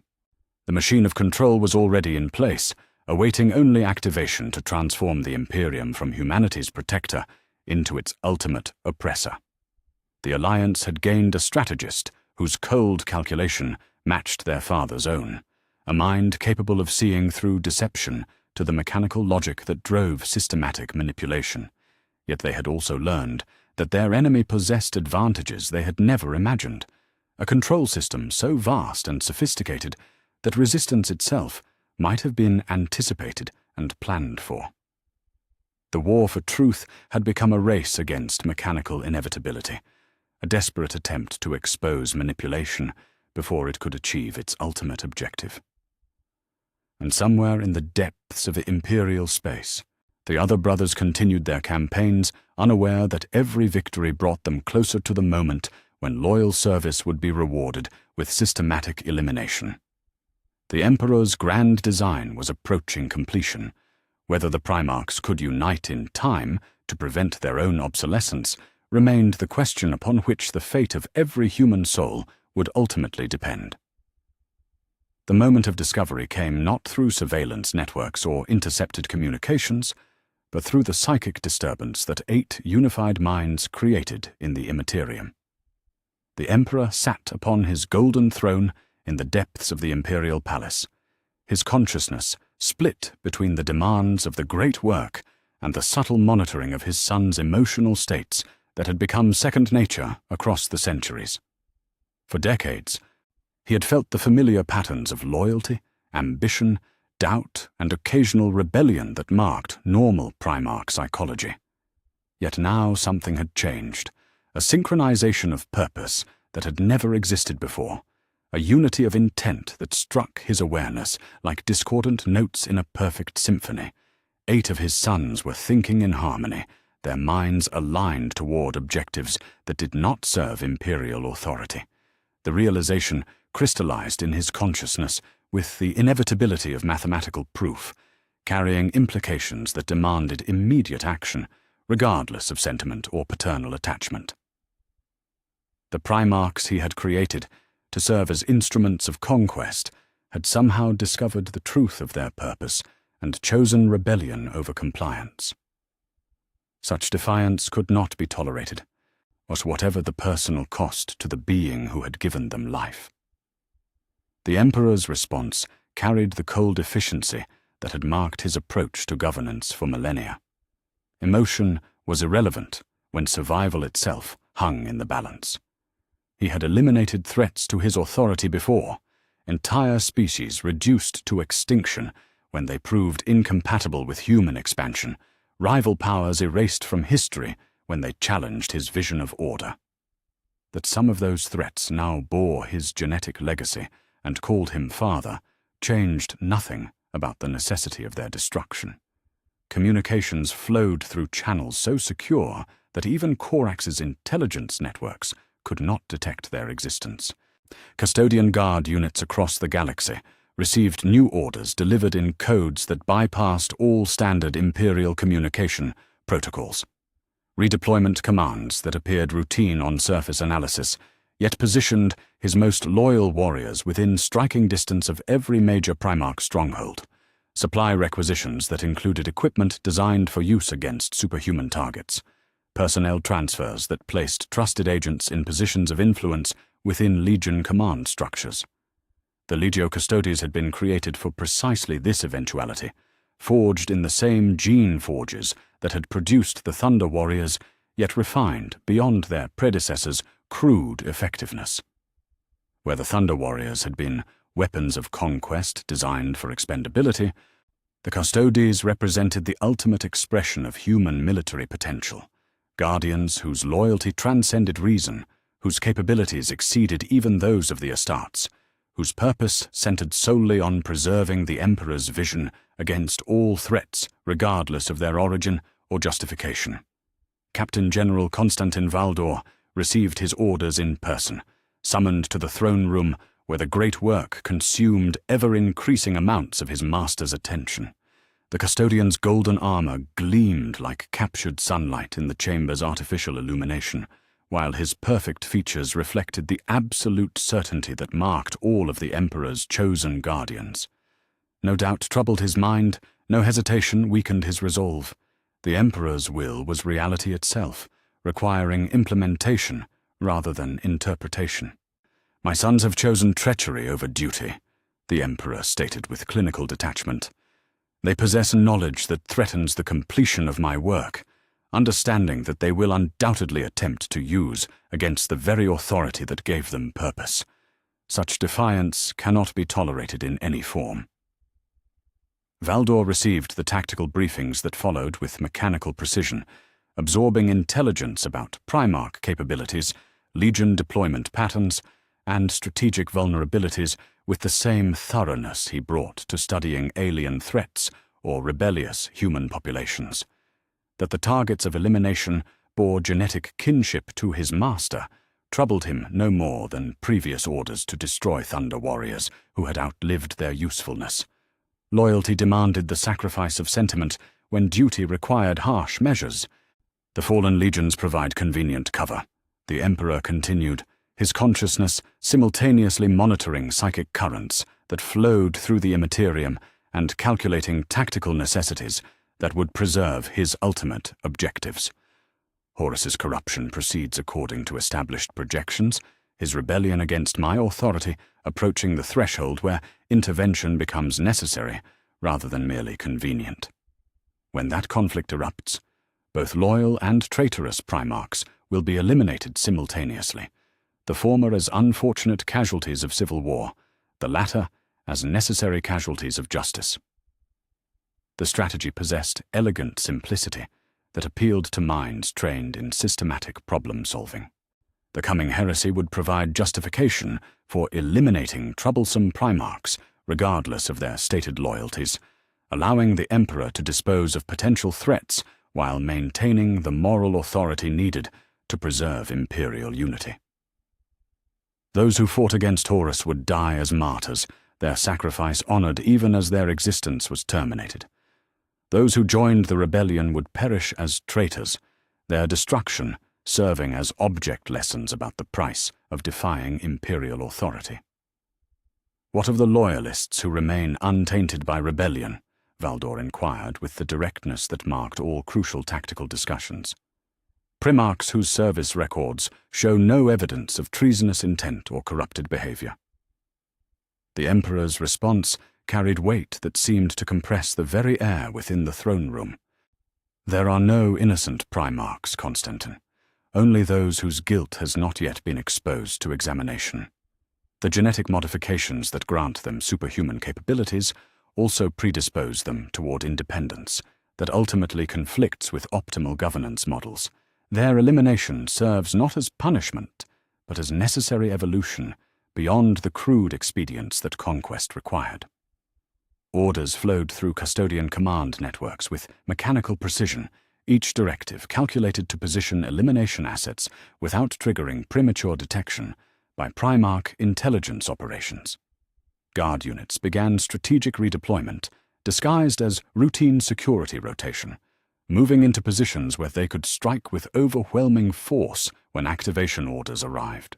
Assassination teams received briefings on Primarch physiology and tactical preferences, studying weaknesses that could be exploited to achieve termination despite their targets' superhuman capabilities. Yet even as the Emperor planned systematic elimination of his rebellious sons, his consciousness detected disturbing patterns in their recent activities. The unity of purpose that had first alerted him to their conspiracy was growing stronger rather than fragmenting under pressure. Intelligence suggested they were actively recruiting additional brothers to their cause, spreading their dangerous knowledge like a virus that threatened to infect the entire Primarch Brotherhood. More troubling still were signs that their rebellion extended beyond simple political opposition to his authority. Psychological profiles suggested they had discovered the true scope of his post-Crusade plans, understood the necessity of eliminating not just the Primarchs themselves, but the evolutionary deadweight that baseline humanity represented. Such knowledge transformed them from potential assets requiring correction into existential threats demanding immediate termination. "They seek to preserve what should be discarded," the Emperor observed, with the dispassion he brought to all strategic assessments. "Their emotional attachment to inferior specimens clouds their judgment about humanity's optimal evolutionary path. Such sentimentality represents precisely the genetic aberration that makes their continued existence incompatible with species advancement." The revelation that his sons might actively oppose the purification of humanity added urgency to elimination protocols that had been planned as eventual necessities rather than immediate requirements. The Emperor could not complete his great work while 8 Primarchs possessed both the knowledge and capability to interfere with population management programs that required absolute secrecy for successful implementation. Their destruction must precede, rather than follow, the systematic optimization of human genetic resources. Across the galaxy, sleeper agents received activation codes transmitted through communication channels that existed beyond conventional detection methods. Was Imperial officials whose loyalty had been tested through decades of service, Astartes whose conditioning included hidden protocols that could override conscious resistance, even civilian administrators whose access to strategic information made them valuable assassination assets. Each agent possessed specific instructions for eliminating designated targets when circumstances permitted clean termination without obvious Imperial involvement. The first attempts came within days of the Emperor's decision, subtle and sophisticated operations designed to appear accidental rather than coordinated. Shuttle malfunctions that occurred during routine transportation, equipment failures that created life-threatening situations during Legion operations, food poisoning incidents that affected specific individuals while leaving others untouched. But each attempt represented careful preparation and intimate knowledge of Primarch routines, yet each also failed to achieve its intended objective. Magnus detected the psychic resonance of hostile intent during what should have been routine travel between star systems, his precognitive abilities warning him of dangers that conventional sensors could not identify. Corax's paranoid security protocols revealed surveillance activities that preceded assassination attempts, allowing him to neutralize threats before they could be implemented. Vulcan's humanitarian instincts led him to investigate apparent accidents that claimed the lives of loyal subordinates, discovering evidence of systematic sabotage rather than random misfortune. "He knows," Sanguinius declared when the 8 conspirators convened through emergency psychic communication, his gift of foresight showing glimpses of golden warriors moving through shadows toward unknown objectives. "The activation has begun. Elimination protocols are now operational across the galaxy. Every brother who stands with us has become a target for termination." The Alliance faced a moment of decision that would define not just their own survival, but the future direction of human civilization itself. They could abandon their rebellion, submit to the Emperor's authority, and hope that compliance might preserve their lives even if it condemned humanity to genetic purification programs. Or they could accept the terrible burden of open war against their creator, understanding that such conflict would shatter the Imperium they had spent centuries building and leave the galaxy vulnerable to every threat that Imperial unity had held at bay. "Then we fight," Leman Russ declared with finality that shook the psychic link connecting all 8 brothers. "Not as rebels against rightful authority, but as protectors of the innocent against the ultimate tyranny. He made us into weapons of conquest. Now let us see how well those weapons serve when turned against their creator." Emergency protocols activated across 8 different star systems as Primarchs prepared their legions for conflicts that would redefine the nature of loyalty itself. Supply chains were secured, communication networks were hardened against interference, defensive positions were prepared for sieges that might last decades. Each brother drew upon expertise gained through centuries of conquest, yet now their skills served preservation rather than expansion. The Emperor's surveillance networks detected the defensive preparations with mechanical precision, cataloguing every fortification enhancement and troop deployment for incorporation into updated elimination strategies. His calculations showed that 8 Primarchs commanding their full legion strength represented threats requiring systematic rather than surgical responses. The coming conflict would not be resolved through assassination or sabotage, but through overwhelming force applied with mathematical precision.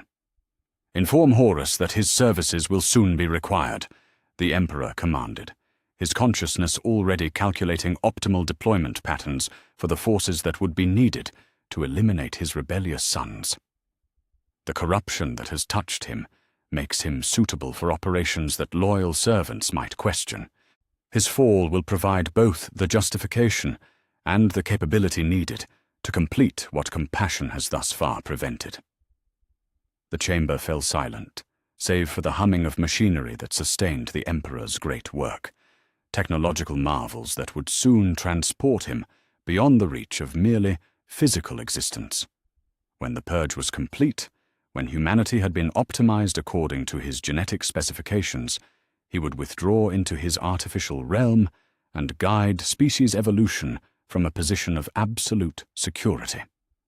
The Primarchs who had dared to oppose his vision would become cautionary tales about the price of defying evolutionary necessity. Yet even as he planned their destruction, some distant part of the Emperor's consciousness recognized the tragedy of what had become necessary. These were his sons, or created through genetic mastery that had required centuries to perfect, forged through trials that had transformed them into beings of unprecedented capability and nobility. Their destruction would eliminate irreplaceable genetic resources, along with inconvenient opposition to his authority. The emotion passed quickly, dismissed as sentiment that served no rational purpose. The Primarchs had chosen their path when they embraced knowledge that should have been kept hidden, when they prioritized emotional attachment over logical necessity. Their elimination would serve as both practical requirement and object lesson about the price of challenging absolute authority. The war to determine humanity's future had begun not with alien invasion or rebellious populations, but with a father's decision to destroy his own children rather than permit them to interfere with his vision of perfection. The galaxy would burn before this conflict ended, yet from those flames would emerge either a species optimized according to scientific principles or the preservation of flawed humanity that compassion demanded. The Emperor had made his choice. Now his sons would discover whether love for their father could overcome love for the species he sought to transform beyond recognition. The galaxy erupted into flames as 8 worlds burned simultaneously, each one marking the point where a Primarch's revelation shattered the careful order that had defined imperial civilization for centuries. From the ice-locked peaks of Fenris to the volcanic forges of Nocturne, from Chogoris's endless steppes to Prospero's crystal spires, the sound of brothers turning against brothers echoed across the void with a harmony that spoke of coordination beyond mere coincidence. The Alliance had chosen to fight rather than submit to elimination, and their decision transformed what should have been surgical strikes into the opening movements of a galactic civil war. Magnus the Red stood atop the highest spire of Tisca, his psychic voice reaching across continents as he addressed the assembled Thousand Sons. Below him stretched ranks of crimson-armored warriors whose loyalty had been tested through decades of shared exile and mutual persecution. But these were not untried recruits who might be swayed by imperial propaganda, but veterans who had followed their Primarch through the shame of Nicaea and the isolation that followed. Yet even among such proven souls, the revelations Magnus shared struck like thunderbolts from clear skies. "My sons," he began, his voice carrying harmonics that resonated through both air and warp, "I must share with you truths that will shatter every assumption you have held about our purpose and our Father's love. The Emperor who claims to guide humanity toward enlightenment has been planning our systematic elimination since the moment of our creation. The evidence flowed through psychic channels that bypassed conventional communication entirely, allowing every warrior present to experience the memories firsthand rather than merely hear descriptions of their contents.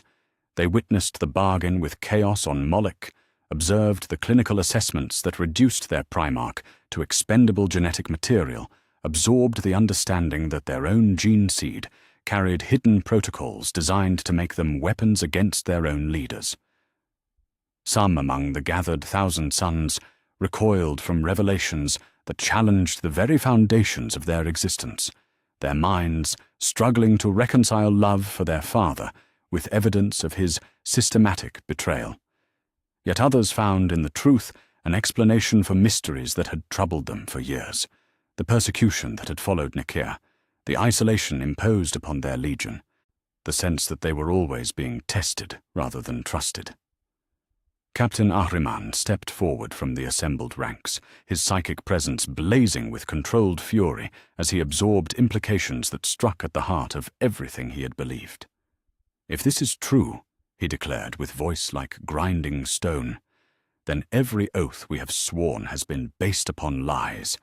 Every victory we have won in his name has served a plan that culminates in our destruction." The moment crystallized as consensus formed among warriors who had learned to think as well as fight. The Thousand Sons would stand with their Primarch against the being who had created them, not from blind loyalty, but from reasoned understanding of the choice between preservation and elimination. Their psychic might would serve truth rather than deception, be knowledge rather than manipulation, brotherhood rather than the cold calculations that sought to reduce them to expendable resources.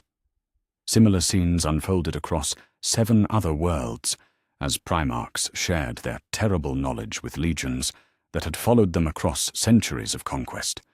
Yet the responses varied dramatically, reflecting both the character of each force and the methods their leaders chose for revelation.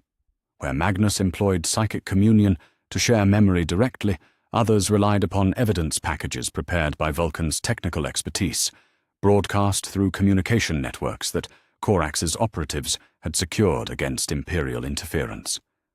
On Nocturne, Vulcan gathered his salamanders within the great forge temples, where their brotherhood had been forged through shared craftsmanship and mutual protection. The sons of the 18th Legion listened with growing horror as their Primarch revealed the scope of the Emperor's planned genocide, the systematic elimination of baseline humans that would leave only engineered specimens designed for absolute compliance.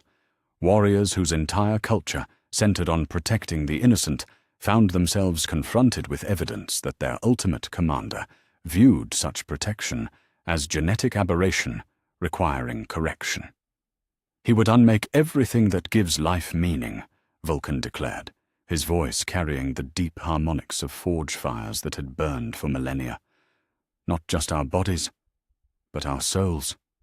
The capacity for compassion, or for creating beauty without purpose, for sacrificing efficiency in favor of mercy, all branded as evolutionary deadweight to be bred from the species." The salamander's response came with the inevitability of molten metal flowing into prepared molds. These were warriors who had never abandoned human populations to alien predation, who had refused to implement harsh compliance measures even when such refusal brought censure from higher authorities. Their loyalty to the Emperor had always been conditional upon his protection of the innocent. When that protection proved to be a lie designed to facilitate systematic murder, their choice became clear with crystalline certainty. Yet not every legion embraced their Primarch's revelations with such unanimous conviction. The complexities of loyalty forged through centuries of shared service created fractures that split forces along lines that transcended simple allegiance to immediate commanders. Some Space Marines found themselves unable to accept evidence that portrayed their beloved Emperor as the ultimate traitor to everything they had sworn to protect. Others struggled with conflicting loyalties that demanded choice between Primarch and throne, brotherhood and duty, truth and comfortable illusion. The White Scars faced such divisions as Jagatai Khan shared his discoveries about imperial surveillance and systematic manipulation. Warriors whose nomadic culture valued freedom above all else found themselves torn between loyalty to their Primarch and devotion to the Emperor, who had given their service meaning and purpose. Or the revelation that both loyalties had been carefully cultivated to serve objectives neither group understood struck at the very foundations of their identity as both Space Marines and Sons of Chogoris. Khan Captain Chin Shah stood before his assembled brotherhood, his weathered features reflecting the internal struggle that tormented every warrior present. The Khan speaks of manipulation and betrayal, yet the Emperor gave us purpose when we had none, united the tribes when they warred endlessly among themselves.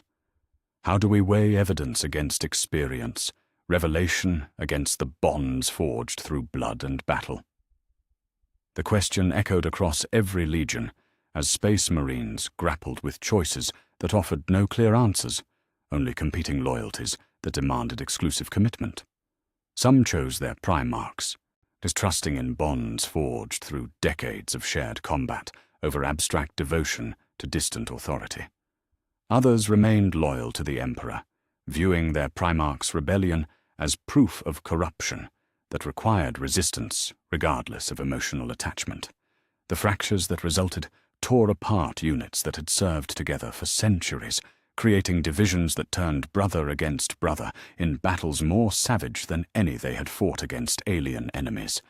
The tragedy of civil war manifested not in grand strategic movements, but in intimate betrayals between warriors who had shared blood and brotherhood across countless campaigns.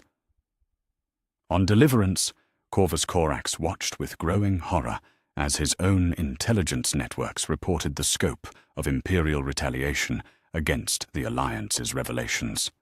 Custodes forces had emerged from hidden staging areas across the galaxy, engaging Primarch forces with methodical precision that spoke of careful preparation and intimate knowledge of their targets' capabilities. These were not random strikes, but surgical operations designed to eliminate specific threats before they could spread their dangerous knowledge further. The Battle of Kiavar's orbital platforms marked the first major engagement between Custodes and Primarch forces, a conflict that shattered assumptions about the limits of Imperial authority and the scope of the Emperor's preparation for fraternal resistance. Guardian spears clashed with power weapons wielded by transhuman warriors, each side employing capabilities that had been designed to overcome exactly the opposition they now faced. Captain General Valdor led the assault personally, his presence on the battlefield serving both tactical and symbolic purposes. The leader of the Legio Custodes represented the Emperor's will, made manifest, absolute authority, backed by martial prowess that exceeded even that of Space Marines. Yet he faced opponents whose capabilities had been designed to match his own. Primarch-crafted warriors whose loyalty to their gene fathers burned with intensity that transcended mere duty. "You serve traitors and murderers," Valdor declared, as his guardian spear carved through Raven Guard defenders with mechanical precision. "Your Primarchs have chosen rebellion over duty, sentiment over necessity, emotional attachment over rational governance. Or their elimination serves not punishment, but optimization of human potential." Corax himself descended from the shadows like vengeance incarnate, his claws trailing wisps of darkness as he engaged the Captain General in single combat. The duel that followed transcended mere martial contest, becoming symbolic representation of the fundamental choice facing the galaxy: preservation of human nature's complexities versus optimization according to scientific principles. "You speak of optimization while serving genocide," Corax replied, his voice carrying the quiet fury of one who had witnessed tyranny in all its forms. "You call elimination of compassion rational, while implementing programs that would reduce humanity to mechanical perfection. Tell me, Constantin, When the last innocent dies in service to his vision, what exactly will have been optimized? The battle raged across multiple star systems as Primarch forces discovered the true scope of Imperial preparation for their elimination. Hidden arsenals revealed weapons designed specifically for use against superhuman targets, while communication networks activated to coordinate strikes that demonstrated intimate knowledge of Legion capabilities and tactical preferences. The Emperor had not simply been planning their eventual disposal, he had been preparing for systematic war against his own sons for decades. Rogel Dawn commanded the defense of the Phalanx when Custodes' forces attempted to board his mobile fortress, turning his own architectural genius against defenses he had helped design. The irony was not lost on the Praetorian as he watched golden warriors advance through corridors he had planned to facilitate exactly such assaults. Every kill zone had been positioned to target beings of Primarch stature, every choke point designed to channel attackers into fields of fire that could overwhelm even superhuman defenders. He used my loyalty as a blueprint for my own destruction, Dawn observed with bitter accuracy as he coordinated defensive fire that turned the Phalanx's passages into charnel houses. Every specification I provided, every vulnerability I identified, every tactical preference I documented, it was all catalogued for use against me when convenience demanded my elimination. The space battle that surrounded the Phalanx's defense epitomized the tragedy unfolding across the galaxy, as Imperial Fists vessels found themselves engaging Custodes' ships whose crews had served alongside them through decades of compliance actions. Captains who had shared victory celebrations now exchanged bombardments that left both sides blooded and bitter, their loyalty tested by revelations that offered no comfortable middle ground between absolute acceptance and total rejection.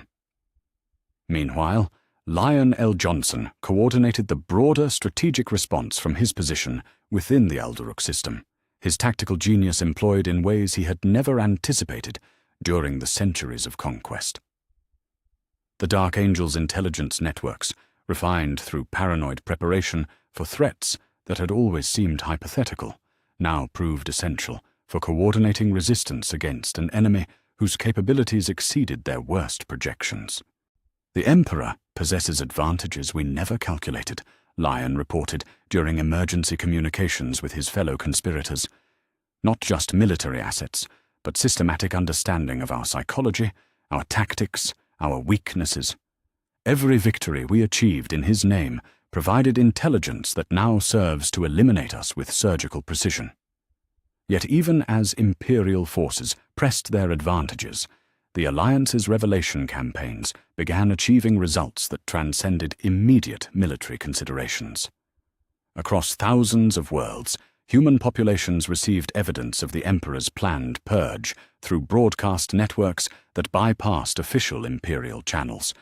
The truth spread like wildfire through communication systems that had been designed to facilitate control but now served rebellion against the very authority that had created them. On Macraga, ordinary citizens gathered around pirate broadcast stations that transmitted recordings of Magnus's memories, watching with growing horror as they witnessed the clinical discussions of human elimination that characterized post-Crusade planning. On Terra itself, Palace serfs whispered about recordings that showed their beloved Emperor bargaining with chaos entities for the power to create weapons of conquest that would eventually be turned against their creators. If the revelation that the Imperium's founder viewed baseline humanity as evolutionary dead weight, requiring systematic elimination, shattered assumptions about Imperial protection that had sustained morale through centuries of war and sacrifice. Populations that had willingly submitted to Imperial authority in exchange for security against alien threats now faced the understanding that their ultimate protector planned their own elimination according to genetic criteria that condemned the vast majority to death.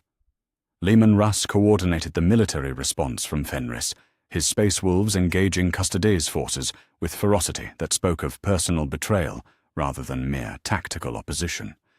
The Wolf King's fury burned with intensity that transcended rational calculation, fueled by memories of brothers he had eliminated while believing he served justice rather than facilitating systematic fratricide.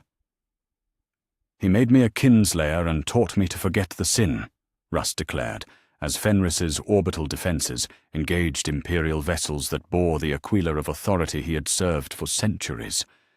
"Every brother whose blood stained my fangs, every son whose life I ended while believing I protected the innocent, their deaths demand answers that only his blood can provide." The battles that raged across the Fenris system demonstrated the fundamental contradiction at the heart of Imperial civilization. Forces created to protect humanity, now engaged in systematic war against their own creators for the right to preserve the species their service was supposed to defend.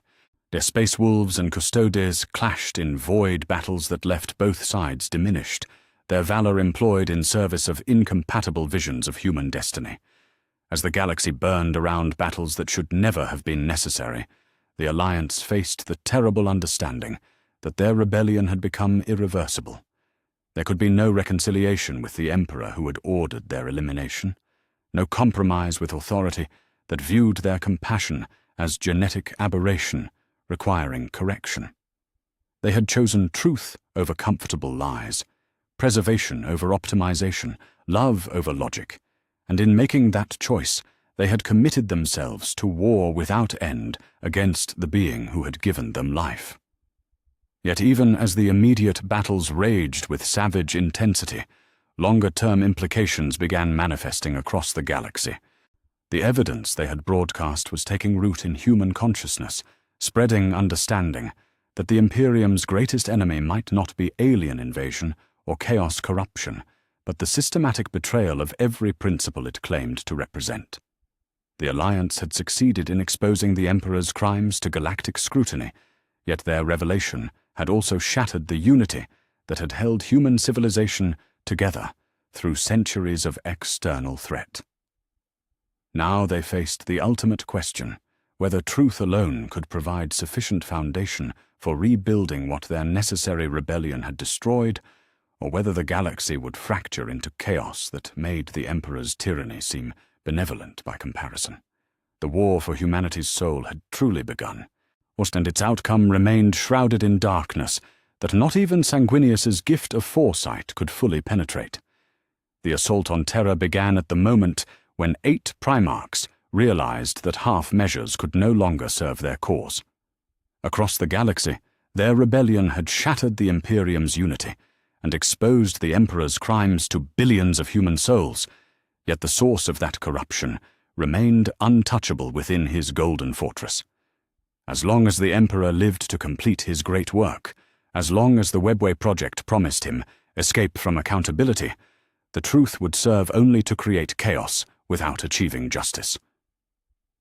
The combined fleets that converged upon Terra's system represented military might that had conquered a galaxy, yet now that power served preservation rather than expansion.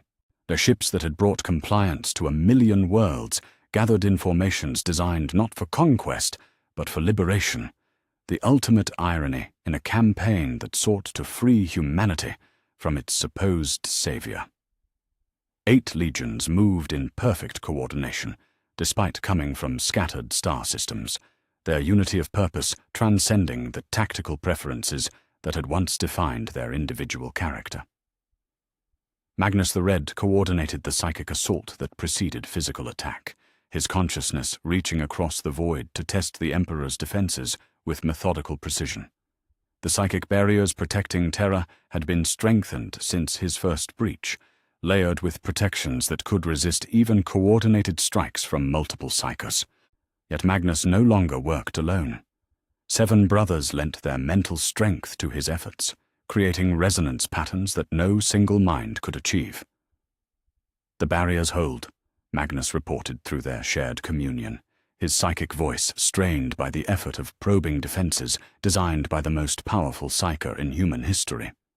He has learned from my previous intrusion, adapted his protections against the specific methods I employed. Yet perfection creates its own vulnerabilities, patterns that can be disrupted if we coordinate our assault with sufficient precision. The psychic storm that erupted around Terra's orbital space defied description in merely physical terms, reality itself bending under forces that should have torn the planet apart. The 8 minds working in harmony generated power that exceeded their individual capabilities exponentially, not through simple addition, but through resonance effects that multiplied their strength beyond rational calculation. The Emperor's barriers cracked like glass under pressure that came not from any single direction, but from everywhere at once. Rogel Dawn commanded the physical assault with tactical expertise, born from intimate knowledge of the defenses he had designed. The irony was not lost upon him, as he analyzed fortifications that had been built according to his own specifications, studying weaknesses that he had identified during construction for use against exactly this sort of attack. Every kill zone had been positioned to target beings of Primarch stature, every approach route designed to channel attackers into predetermined positions where concentrated fire could overwhelm even superhuman capabilities. He used my loyalty as a blueprint for our own destruction, Dawn observed with bitter accuracy as his forces maneuvered through orbital defense networks that responded with mechanical precision. Every vulnerability I identified during construction, every tactical preference I documented, at every weakness I reported, it was all catalogued for use against us when political necessity demanded our elimination. Yet the very familiarity with these defenses provided advantages that no external attacker could possess. Dawn knew not just the official specifications, but the compromises that had been made during construction, the economic pressures that had forced substitution of inferior materials in non-critical systems, the maintenance schedules that created predictable windows of reduced capability. What should have been impregnable fortifications became puzzles with known solutions for the architect who had designed them. The siege that followed demonstrated the fundamental tragedy of the Emperor's betrayal. Forces created to protect Terra now fought to breach its defenses. The brothers who had served together for centuries found themselves on opposite sides of barricades that neither side wished to defend or attack. Imperial fists manning defensive positions faced Dark Angel's assault troops across killing grounds that both sides had helped construct, their valor employed in service of incompatible visions of duty that offered no possibility of reconciliation. Corvus Corax led infiltration operations that penetrated the palace itself, while the main assault drew defensive attention toward more obvious threats. The Raven Guard moved through passages that Corax's intelligence networks had mapped years earlier, utilizing maintenance tunnels and forgotten access ways that bypassed major defensive positions. These were not invaders seeking to destroy, but surgeons seeking to excise a cancer that threatened the entire body of human civilization. The resistance they encountered within the palace reflected the absolute nature of the conflict that had developed from their father's manipulation. Custodian guards fought with mechanical precision that transcended mere duty, their golden armor gleaming like captured sunlight as they defended passages that led toward the throne room. These were not warriors who might be reasoned with or converted through revelation of truth.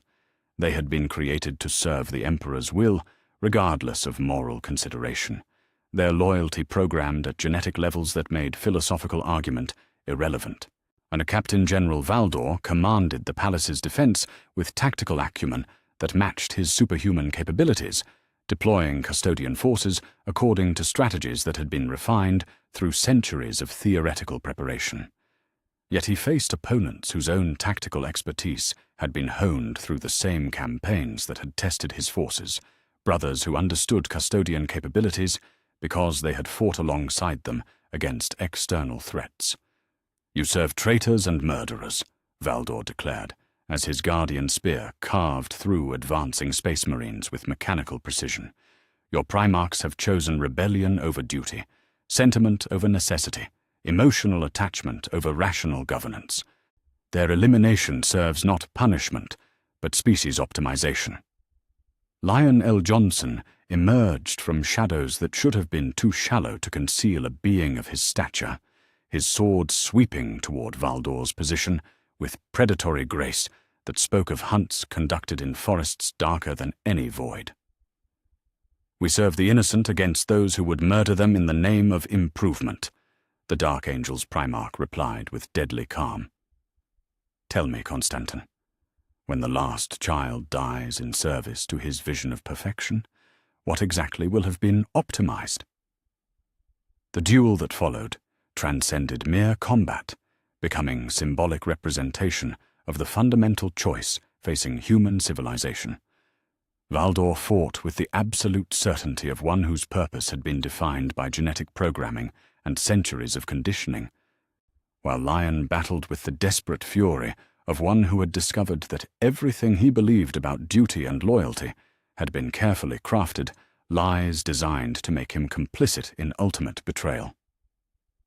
Meanwhile, the other Primarchs fought their way through defensive positions that had been specifically designed to counter their individual capabilities and tactical preferences.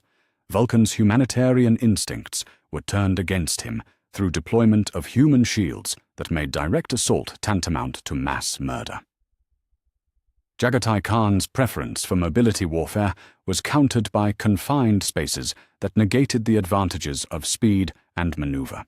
But each brother faced challenges that demonstrated the Emperor's intimate understanding of their psychology and the calculated precision with which he had prepared for their eventual rebellion. Yet the very specificity of these countermeasures created vulnerabilities that could be exploited through coordination and mutual support. Where Vulcan's compassion was turned against him, Leman Russ's willingness to accept necessary casualties allowed breakthrough operations that preserved more lives through swift action than prolonged siege would have achieved. Where Jagatai's mobility was constrained, Magnus's psychic abilities created openings that restored tactical flexibility.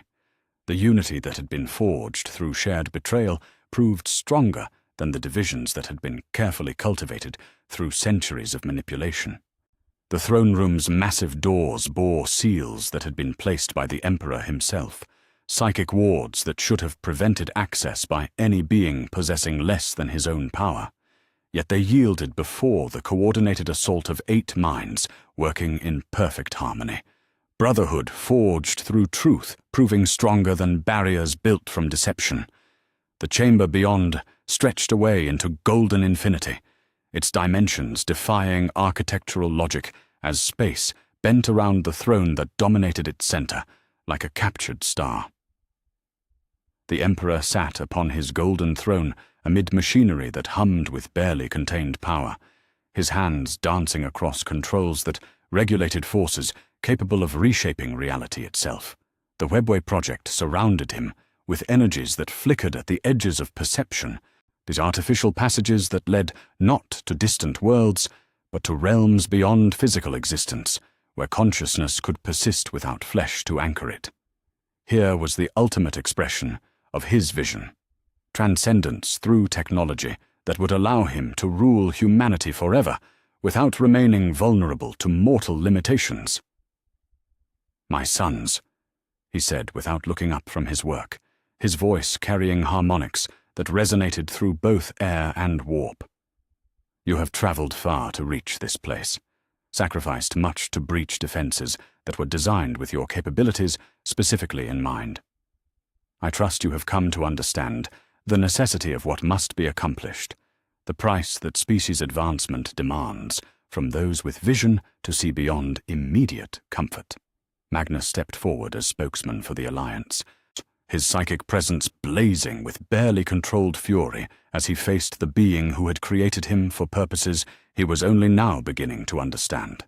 "We have come to hold you accountable for crimes that defy comprehension, Father. Betrayal that makes you worse than any tyrant we overthrew in your name." The Emperor finally looked up from his controls, and for the first time in millennia, his son saw something approaching genuine emotion in features that had remained impassive through every crisis that had tested imperial resolve. Yet what they witnessed was not remorse or shame, but disappointment that his carefully laid plans had been disrupted by sentiment that he had somehow failed to eliminate from their genetic programming. "Crimes?" he replied with tone that suggested genuine puzzlement. You speak of necessary measures as though they were personal betrayals, of species optimization as though it were motivated by malice rather than scientific necessity. I created you to serve humanity's advancement beyond its current limitations. That advancement requires sacrifice that emotional attachment makes difficult to implement. The justification that followed demonstrated the absolute nature of his conviction, the clinical detachment that reduced every moral consideration to variables in equations that admitted only one correct solution. He spoke of baseline humanity as evolutionary dead weight that consumed resources without contributing to species advancement, and of the Primarchs themselves as transitional measures that had outlived their usefulness once their conquests established the infrastructure needed for systematic genetic optimization. The Thunder Warriors served their purpose until they became inconvenient, he explained with the same tone he might use to discuss supply logistics or shipping schedules. You have served yours until you developed sentimental attachments that interfere with necessary decisions. The Astartes will follow the same path once automated systems can provide equivalent military capability without the complications that loyalty and emotion introduce. Sanguinius stepped forward, his wings spreading wide as psychic energy gathered around him like visible flame. You speak of us as though we were tools rather than sons, or as though the love we bear for humanity were defect rather than virtue. Yet that love is what made us worthy to serve in the first place. Without it, we would be no better than the tyrants we overthrew. The Emperor's response carried weight that compressed the very air within the throne room. Power beyond mortal comprehension, focused through will, that had reshaped the galaxy according to his vision. Love is inefficient, my son. Compassion is counterproductive when difficult decisions must be made. Mercy is luxury that species facing extinction cannot afford. I gave you those qualities because they served my immediate purposes. Now they have become obstacles to optimal outcomes. The revelation of his true intentions struck even the prepared Primarchs like physical blows. He intended not just to eliminate baseline humanity, but to transcend physical existence entirely, withdrawing into his artificial realm while leaving the galaxy to face its own transformation according to programs that would optimize human genetic resources for maximum utility. The species that emerged would bear human form, but lack human souls, possessing capabilities that exceeded their predecessors while remaining absolutely compliant to authority that could no longer be touched by mortal concerns. You would become a god ruling over mechanical perfection, Magnus accused with voice like grinding stone. Not human anymore yourself, yet claiming authority over what humanity should become. Tell me, Father, when the last laugh dies and the last tear falls, when the last act of irrational kindness becomes impossible because it has been bred from the species, what exactly will you be ruling? The Emperor's response came not in words but in action, his psychic might erupting from the throne like the birth of suns. Power beyond description crashed against the 8 Primarchs with force that should have reduced them to component atoms, reality bending around energies that normal matter could not contain. Yet they stood united against the assault, their brotherhood forged through shared betrayal, proving stronger than genetic programming that sought to compel their submission. The battle that followed defied description in merely physical terms, minds and souls clashing across dimensions that possessed no names in any human language. The Emperor fought not just to defend his position, but to preserve the work of millennia, the careful planning that would culminate in humanity's transcendence beyond its current limitations.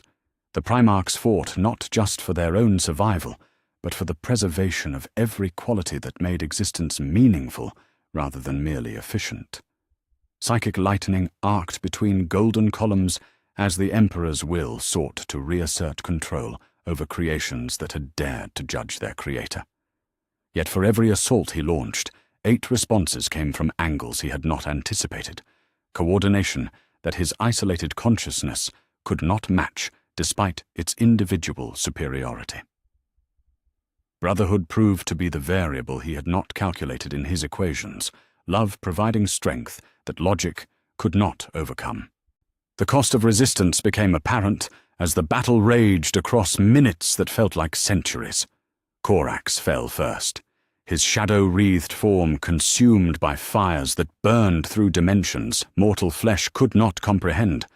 Vulcan followed, his humanitarian spirit extinguished by cold that froze the compassion from his soul. One by one, the Alliance members sacrificed themselves to create openings for their remaining brothers, their love for humanity and each other providing the fuel needed to match power with the being who had shaped them from genetic clay. Sanguinius stood last before the Emperor's throne, his perfect features unmarred by the violence that had claimed his brothers, yet marked by sorrow that transcended mere personal loss. The angel's gift of foresight had shown him this moment across decades of visions, had revealed the necessity of sacrifice that would break the Emperor's defenses through methods that force alone could never achieve. "I have seen this ending 10,000 times, Sanguinius declared, his voice carrying harmonics that spoke of acceptance rather than defeat. In every vision, love proves stronger than logic, sacrifice more powerful than self-preservation, mercy more effective than efficiency. You taught us to value these things without understanding their true strength." The sacrifice that followed shattered more than just physical barriers, the angel's willing death resonating through dimensions that the Emperor had thought to make his private domain. Sanguinius had not simply died, but had chosen to die, had embraced destruction in service of preservation, or had demonstrated the ultimate expression of qualities that the Emperor sought to eliminate from human nature. The psychic resonance of that choice struck the Emperor's consciousness like a blade forged from pure concept, cutting through defenses that had been designed to resist power rather than principle. The remaining Primarchs pressed their advantage with coordination that spoke of brotherhood forged in battle rather than genetic laboratories, their combined assault finally breaching barriers that had seemed impregnable. Yet they sought not to destroy their father, but to contain him, to preserve his consciousness while preventing his transcendence to realms beyond accountability. The golden throne that had been designed to facilitate his escape became his prison, or machinery that would sustain his existence while binding him to physical reality. "You will live," Magnus declared, as psychic bonds settled around the Emperor's consciousness like chains forged from his own genetic legacy. "You will live to witness what humanity becomes when guided by love rather than logic, compassion rather than efficiency, mercy rather than optimization. You will live to see whether your vision or ours better serves the species you claim to protect." The Webway project collapsed around them as the Emperor's defeat severed connections that had taken millennia to establish, his dreams of godhood crumbling like structures built upon foundations of deception and manipulation. The passages to transcendent realms sealed themselves as power that had been hoarded for personal elevation, scattered across the galaxy, in forms that could serve preservation rather than transformation. The throne room fell silent, save for the mechanical humming of devices that would sustain the Emperor's existence while preventing his escape from judgment. Upon the golden throne sat not the transcendent deity he had sought to become, but a prisoner of his own creation, bound by love that had proven stronger than the calculations that had sought to eliminate it from human nature. The war for humanity's soul was won, yet victory carried costs that would echo across the galaxy for generations to come. 4 Primarchs had paid the ultimate price for their rebellion against ultimate authority, their sacrifice preserving qualities that made existence meaningful rather than merely functional.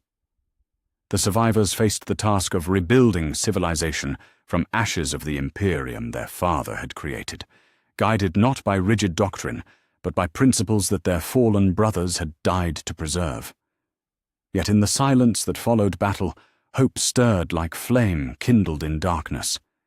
Humanity would face its future with flaws intact and souls preserved, guided by beings who understood that love and mercy were not weaknesses to be eliminated, but strengths to be treasured. The Emperor's vision of perfection lay shattered around his throne, replaced by something far more precious, the promise that human nature would endure whatever trials the galaxy might bring. The silence that followed victory felt heavier than any sound that had ever echoed through the Imperial Palace's golden halls. Where once the Emperor's voice had commanded absolute obedience across a galaxy, now only the mechanical humming of life support systems marked his continued existence. Bound to the Golden Throne by psychic chains forged from his own genetic legacy, he remained conscious, yet powerless, forced to witness what his sons would build from the ashes of his shattered dreams. Magnus the Red stood before the throne that had become a prison, his crimson armor stained with blood that belonged to brothers who would never answer another summons. 4 of their number had paid the ultimate price for rebellion against ultimate authority: Sanguinius, Corax, Vulcan, and brave Ferrus Manus, whose sacrifice during the palace assault had opened the final path to their father's sanctum. Their deaths weighed upon every survivor like chains of grief that no amount of victory could break. "What have we accomplished?" Magnus asked the question that haunted every brother present, his voice carrying exhaustion that transcended mere physical weariness. "We sought to preserve humanity's soul by destroying its supposed savior. Yet in doing so, we have shattered the unity that held our species together across 10,000 worlds." The survivors who remained bore witness to that accomplishment's bitter cost. Lionel Johnson leaned heavily upon his sword, wounds taken in the final assault serving as permanent reminders of the price that truth demanded. Rogel Dawn's perfect composure had cracked along with his certainty. The Praetorian's faith in absolute order, replaced by understanding that even the most carefully constructed systems could serve evil when guided by ruthless hands. Leman Russ prowled the chamber's edges like a wounded wolf, his pack loyalty intact, yet redirected toward brothers who had proven worthier of such devotion than their creator. Jagatai Khan spoke the words that none wished to hear, yet all knew to be true. "We have won the war against tyranny, yet tyranny was what held the Imperium together.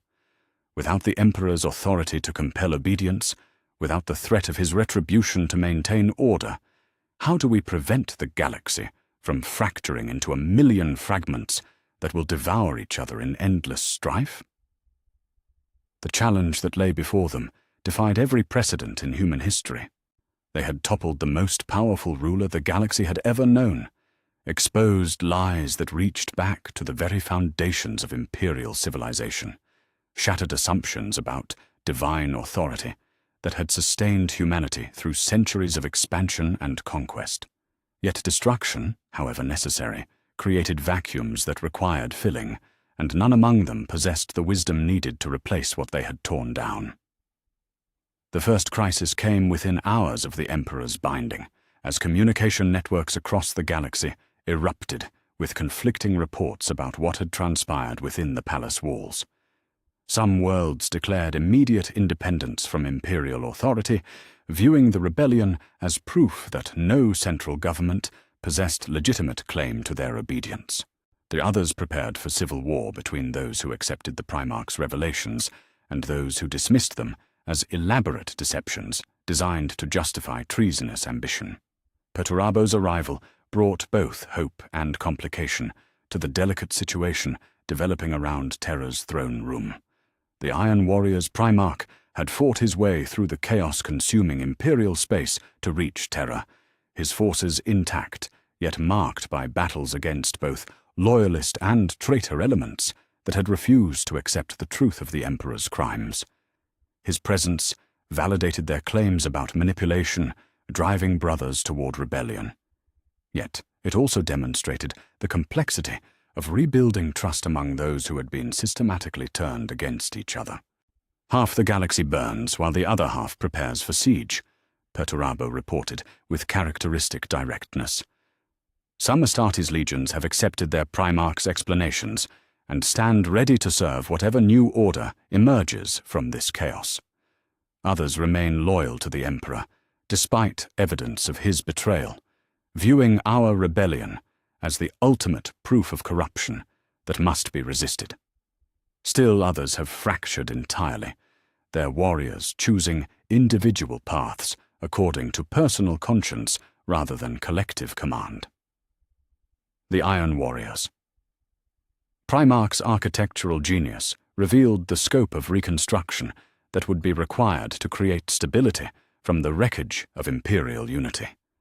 Every world would need new governance structures, every trade route would require renegotiation of authority, and every military force would demand explanation of the principles that justified its continued existence. The Imperium had been built around the Emperor's absolute authority. Without that central pillar, the entire structure threatened to collapse into fragments that possessed neither individual strength nor collective purpose. Yet even as they grappled with immediate crises, the surviving brothers began to perceive opportunities that the Emperor's defeat had created. For the first time in human history, governance could be built upon consent rather than compulsion, cooperation rather than domination, truth rather than carefully crafted mythology. The species that had conquered the galaxy through unity, imposed from above, might discover strength in diversity chosen from below. De Magnus proposed the framework that would guide their efforts, a council of equals rather than a hierarchy of subordination, authority distributed according to expertise rather than concentrated in single hands, decisions made through deliberation rather than divine proclamation. The Emperor had ruled through the claim that his wisdom exceeded all other sources of guidance combined. His sons would govern through the understanding that wisdom emerged from collaboration rather than isolation. We establish protocols that prevent any among us from accumulating the absolute power that corrupted our father, Magnus declared, as the brothers worked through constitutional principles that would define humanity's new future. Not because we doubt our own virtue, but because we understand that virtue itself requires checks against the temptation that ultimate authority provides. The process of implementing such ideals proved far more complex than their conception had suggested. Dawn's expertise in fortification translated imperfectly to constitutional architecture, while Lion's tactical genius struggled with problems that possessed no clear enemies to defeat or positions to capture. Russ's pack loyalty demanded clear hierarchy, yet chafed against formal structures that might constrain natural bonds between warriors. Each brother brought strengths that had served conquest, but required adaptation for the delicate work of preservation. The integration of former traitors like Perturabo added layers of complexity that tested every principle the new order sought to establish. How could trust be rebuilt between brothers who had been manipulated into attempted fratricide? How could legions that had fought each other accept shared authority under leaders whose loyalty had been questioned by systematic propaganda? The emotional scars left by the Emperor's manipulation would require generations to heal, yet immediate decisions demanded consensus among those who had been trained to see each other as potential enemies. Mortarion's eventual arrival provided both validation and challenge to their efforts.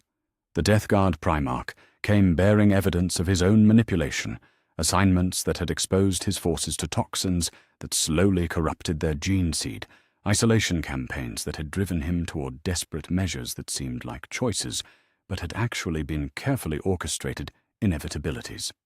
His inclusion in the new council brought valuable perspective about the Emperor's systematic preparation for their rebellion, yet also raised questions about how many other fallen brothers might have been victims rather than willing traitors.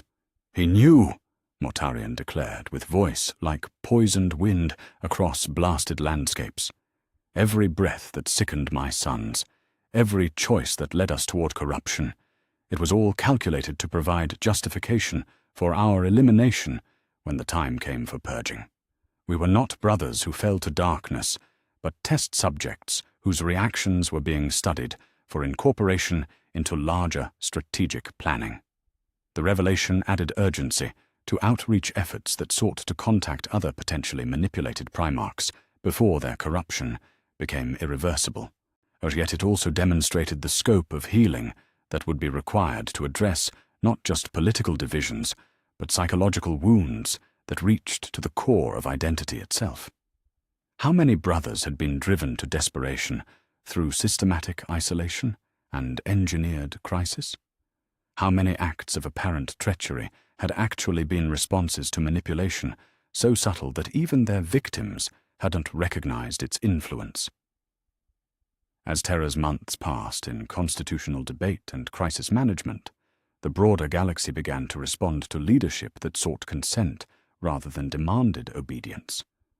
Worlds that had chafed under imperial taxation discovered the freedom to negotiate terms that reflected their actual capabilities and needs.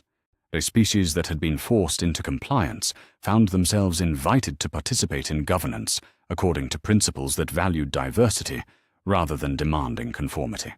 The human supremacist ideology that had justified the Great Crusade gave way to pragmatic cooperation that recognized strength in difference rather than uniformity.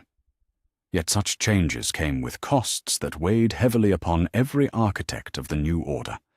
Chaos cults that had been suppressed through imperial authority emerged to exploit the power vacuum created by political transition. Alien species that had been cowed by human military might began testing the resolve of forces that were more interested in negotiation than conquest. Pirates and raiders found opportunity in trade routes that lacked the overwhelming protection that imperial unity had provided. What the Astartes legions themselves struggled with purpose in a galaxy that no longer required conquest, but desperately needed protection. Warriors who had been bred for war discovered the challenge of adapting their skills to peacekeeping, diplomacy, and reconstruction. Some embraced the transformation eagerly, finding fulfillment in building rather than destroying. Others struggled with identity crises that left them questioning their value in a civilization that prized creation over elimination. Memorial ceremonies for the fallen brothers provided focus for grief that threatened to overwhelm every celebration of their achievement. Sanguinius's sacrifice had become the stuff of legend across human space, his willing death serving as proof that love could triumph over logic when backed by sufficient courage. While Corax's final infiltration had demonstrated that even shadows could carry light when directed toward worthy purposes. Vulcan's humanitarian spirit lived on in reconstruction efforts that prioritized civilian welfare over military efficiency. They died so that humanity might remain human, Magnus declared during the memorial service that honored all who had fallen in the war for truth. Not optimized according to genetic specifications, not purged of qualities that some algorithm deemed inefficient, but preserved in all the flawed complexity that makes existence meaningful rather than merely functional.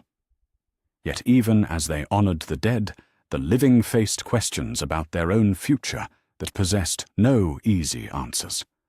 The Primarchs had been created to be weapons of conquest, their capabilities designed for war rather than governance.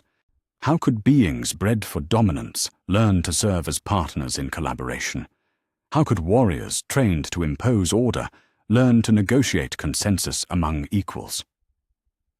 The answer began to emerge through the very struggles that seemed most likely to defeat them. Democracy, they discovered, was not a system that required perfection from its practitioners, but rather one that functioned best when all participants acknowledged their limitations and sought wisdom through collective deliberation. The Primarchs' individual flaws became strengths when balanced by their brothers' different perspectives, their unity enhanced rather than diminished by diversity of thought and approach.